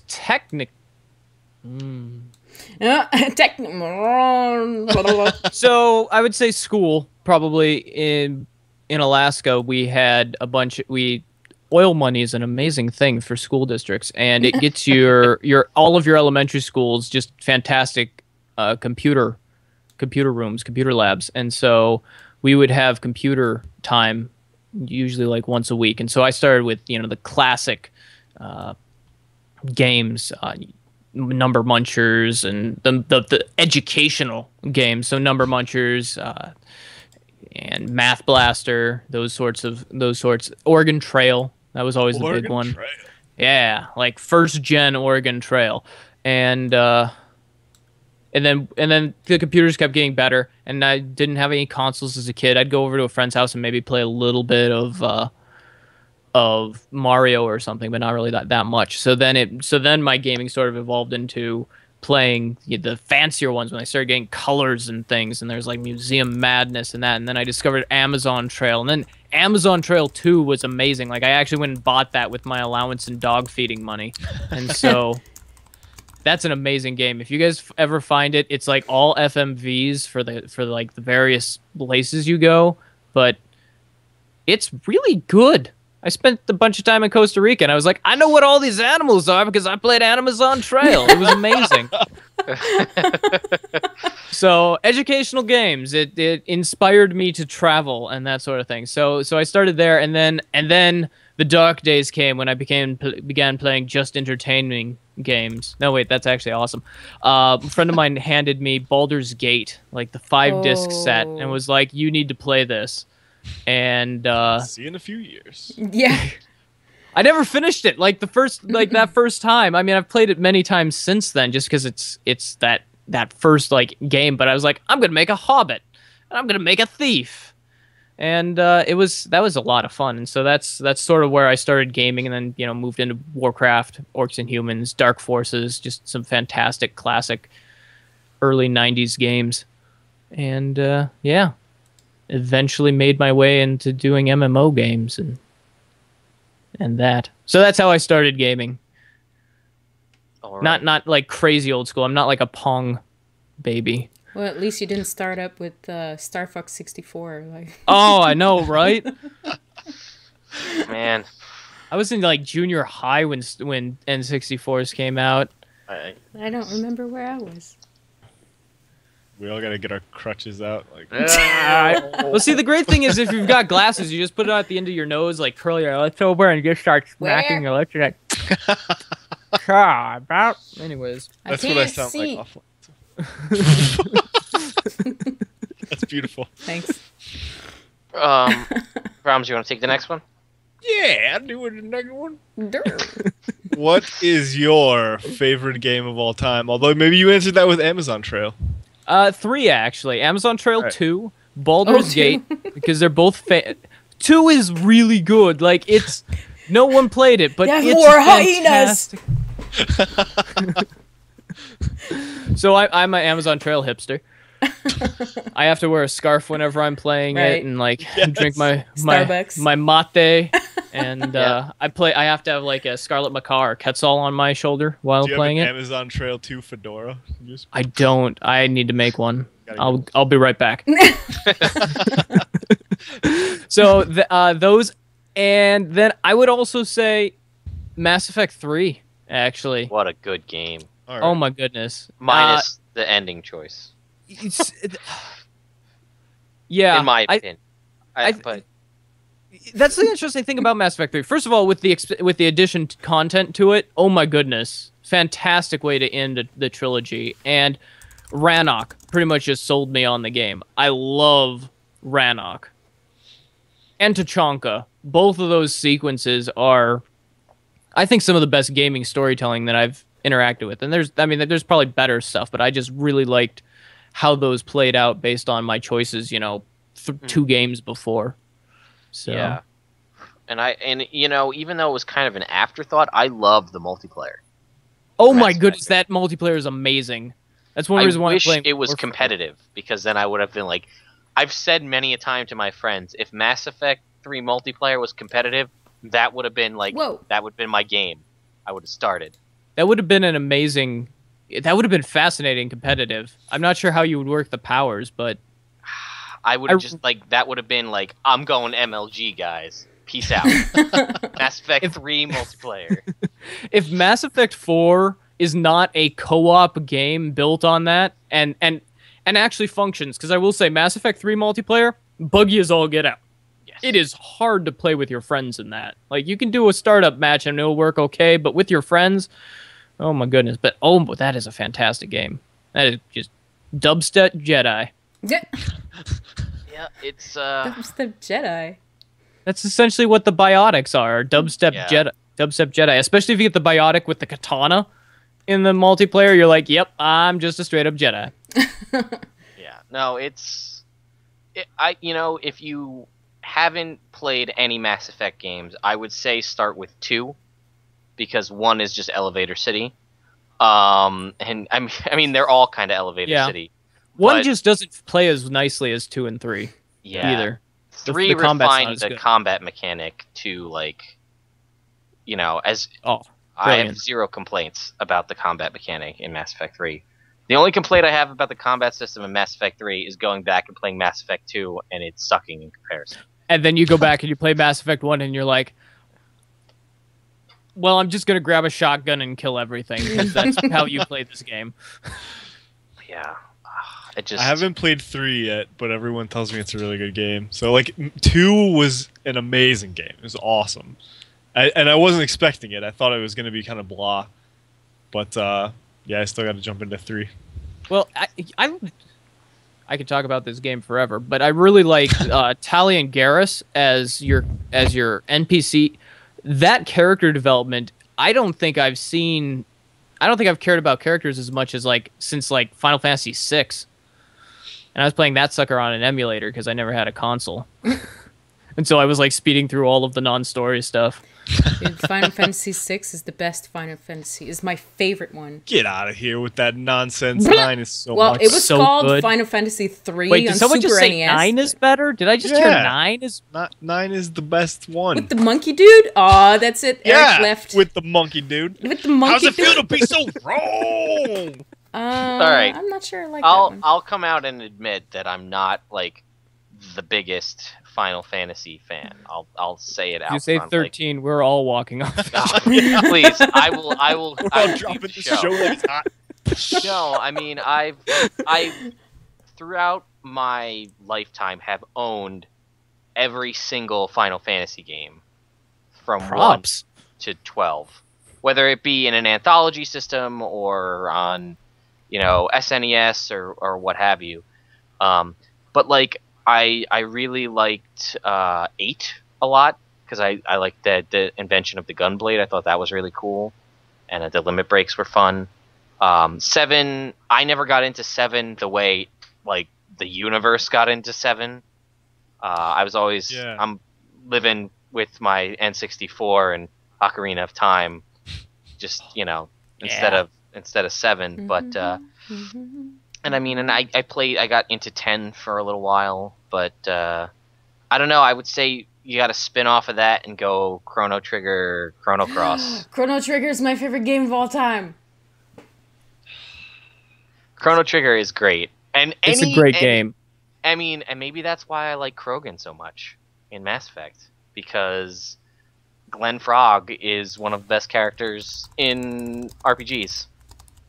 Chrono Trigger Other than Gino and Malo in Mario RPG, but that's different. I never actually played Chrono Trigger. I watched a friend play it because he had already he had done everything in it, and I had my emulator and I was like, so I could play this, but all of the secrets. So what I'm gonna do is watch Chrono Trigger like a movie, and it was really good. I have not played Chrono Trigger either, and at this point, I'm so afraid to play it because everyone's propped it up so much that I'm afraid it's going to be too hyped. But Chrono Cross was an amazing game. I love that game. That was Chrono Cross was great. It was was one of the best soundtracks ever. Oh yeah, I agree. I agree with that though. The only thing that I'm disappointed is that it has no relation whatsoever to Chrono Trigger. I don't. Yeah. What? Tiny bits of hints. It's hint. I mean, Luca's in it and Chrono's in it, and No, yeah, not the official people. yeah. You go in a flashback; they're there. They are. Chrono and Luca. You go into the workshop when it's on fire. I think I was 16 when I played it. So No spoilers. For anybody. that was 16 years ago. What? I'm not even kidding. This. Just don't think about it. It's better that way. Trust me. That's why I don't remember. I should play it again. I do remember the talks of Chrono Break, the 3rd game supposed to come out for PS2. Right. Still waiting for that game. It's good. Maybe Anyways. one day. Anyway, so Eric, bring it back to Guild Wars 2. What's your favorite race and favorite profession? Favorite profession, Necromancer, hands down. Minion Master, all the way. Love that in Guild Wars 1, and I stubbornly cling to it. I'm running a Cleric's Minion Master, and I run content and people make fun of me, and I'm like, I don't care, I have the best interrupt for bosses in the game. Flesh Golem, go! Actually, Doom Chicken charge! Love that thing. Chicken. I love it. It's a giant Doom Chicken. It's fantastic. So definitely Necromancer. Absolutely love that class. Or Profession. Profession, I'm sorry. Yeah. Pitchforks. Hate mail averted. I'm going to cheat on race and say Jin. Jin. Not a playable race, but I have insane theories about where the Jin come from, and so I kind of nerd out whenever Jin or any of those higher elementals show up. Zamoros and company. I think that there is, especially as we get more and more of a clear picture of where they're going with the gods in Guild Wars 2, and how gods are more of a being who has obtained some sort of mantle. I think it'd be fascinating to see. I mean, we've seen human gods now. We've seen animal spirit gods. I think it'd be fascinating to see what the equivalent of a Jin god is, because Jin are crazy powerful to begin with. What are their gods going to be like? My running theory is that they are the ones that created the dragons to cull magic for them. And that they will eventually show up. And since I'm the only one saying it, and Colin Johansson said 1 in 10,000 have figured it out, well, clearly... Clearly, you're right. Heard it here first. Alucardolina in the chat wants to know what you think about the Jin around Drakkar Lake in Guild Wars 1. I think that Jin are attracted to magical essence, definitely. So I think that Jin are attracted to dragons. The weird thing is the Jin in Guild Wars 1 are these kind of weird things because they're on some level, like, you see the really smart ones, like, what's her name in Vabi? Deja? Yeah, I know the one you're talking about. The one that helps the Master of Whispers get through the earthen elementals and the corrupted elementals to actually get to Vabi out of Korna. Korna? Yeah. Yep. And so that sort of started my thinking, oh wow, there's like intelligent ones of them, and it's kind of weird because in Guild Wars 1 you've got these Jin that are clearly intelligent, and then you've got these other ones that they seem more animals, more primal, almost like Neanderthal type Jin that didn't quite make it. And so the question is, does an elemental who lives long enough eventually, slowly but surely over time, gain intelligence? And so is it a progression thing where, Jin are like, they're not another type of elemental, they are an earth elemental that has been around long enough that it's sort of absorbed enough knowledge or interacted with enough things that it's gained freedom from its localization or something? I don't know. I think that they're fascinating, and I would love to see more. So that's one reason why I'm like, if we're going to Vabi and back to Ilona, I want to see more Jin. I want to know what's going on. So I had never thought of any of that, and it's super cool. Yeah, it is. All right, awesome. It's okay. Yeah. I don't think anyone else has, because they're like such this. The problem is, like, I don't write, but I have created a backstory for my character, and it significantly involves Jin and Jin gods and elemental gods, and he interacts with them on some, well, not really the gods, sort of. Anyways, but yes, so backstory, making Mary Sue's. It's what I do. Somebody's got to do it. Somebody's got to do it, and clearly all of the lonely women on the internet writing about Riker are not doing it enough anymore, so someone else has to make Mary Sue's. Riker? Yep. That's where Mary Sue came from. Mary Sue was a very popular fan fiction name for female fan fiction about getting it on with Riker in Star Trek. Oh, okay. And so that's where the Mary Sue name came from. She was sort of like the most well-known fan fiction person when people were handing out names. Right. We've all had that fantasy, haven't we? Riker? Well, Ox. It's the beard. I say too much. Did we, was that the last of the questions? That was the last of the questions. Okay, because we have Carbine who asked a question on Twitter. He said, hey there, I have a question for you guys. Since Guild vs. Guild was a staple in Guild Wars 1, do you think it would return in Guild Wars 2? Well, kind of, sort of, maybe happened in the Obsidian Sanctum, where they made like an area for guilds to fight each Has other. anyone gone and seen that yet? I have not seen that. I have not. Nope. Okay, I'm And- gonna log in at some point and go visit it. But the thing is, the only way that works is if your guild is on one of the servers, and the other guild you want to face is on another one of the 2 servers that you're facing in World versus World that week. I like it though because it is a tool that they gave.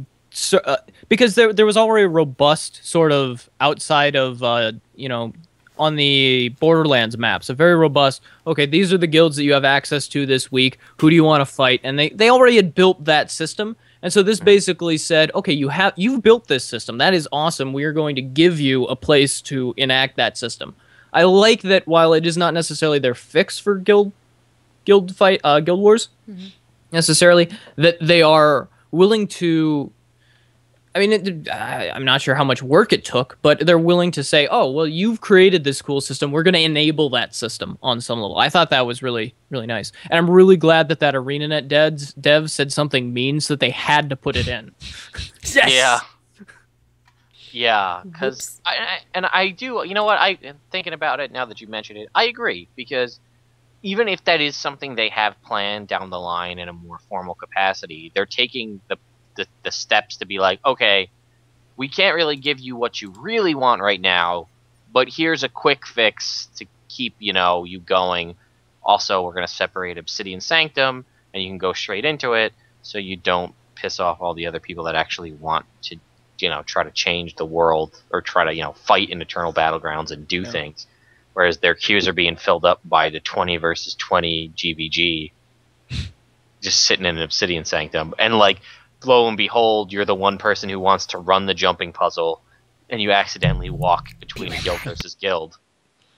And it's out of the way though. It's not like the path for the jumping puzzle. You have to get pretty lost apparently to like get into it. And if you do run into the middle of like a guild versus guild battle, you deserve to die because you're like, look at all of these explosions happening over there. That must be where I need to go.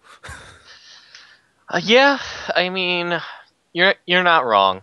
I mean, I guess I would agree with that. But yeah, I would like to check it out.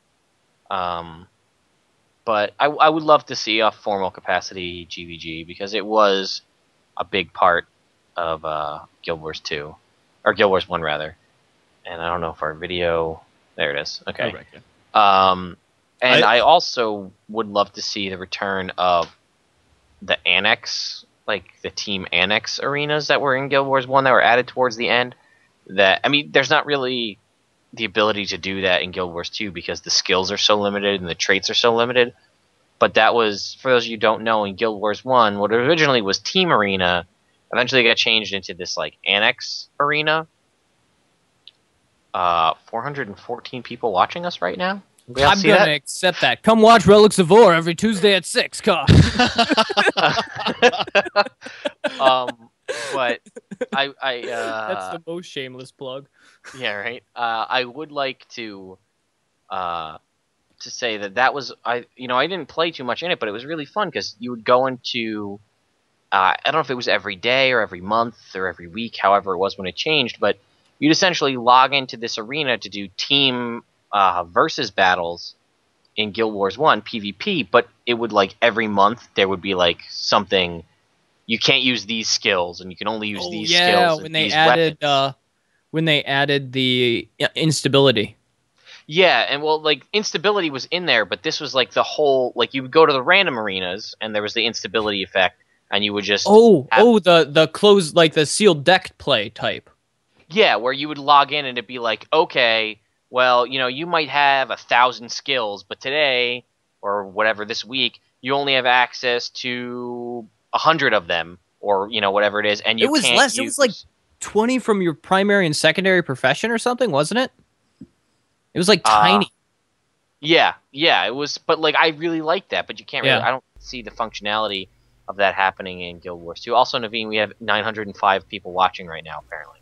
Hello, 905 people watching right now.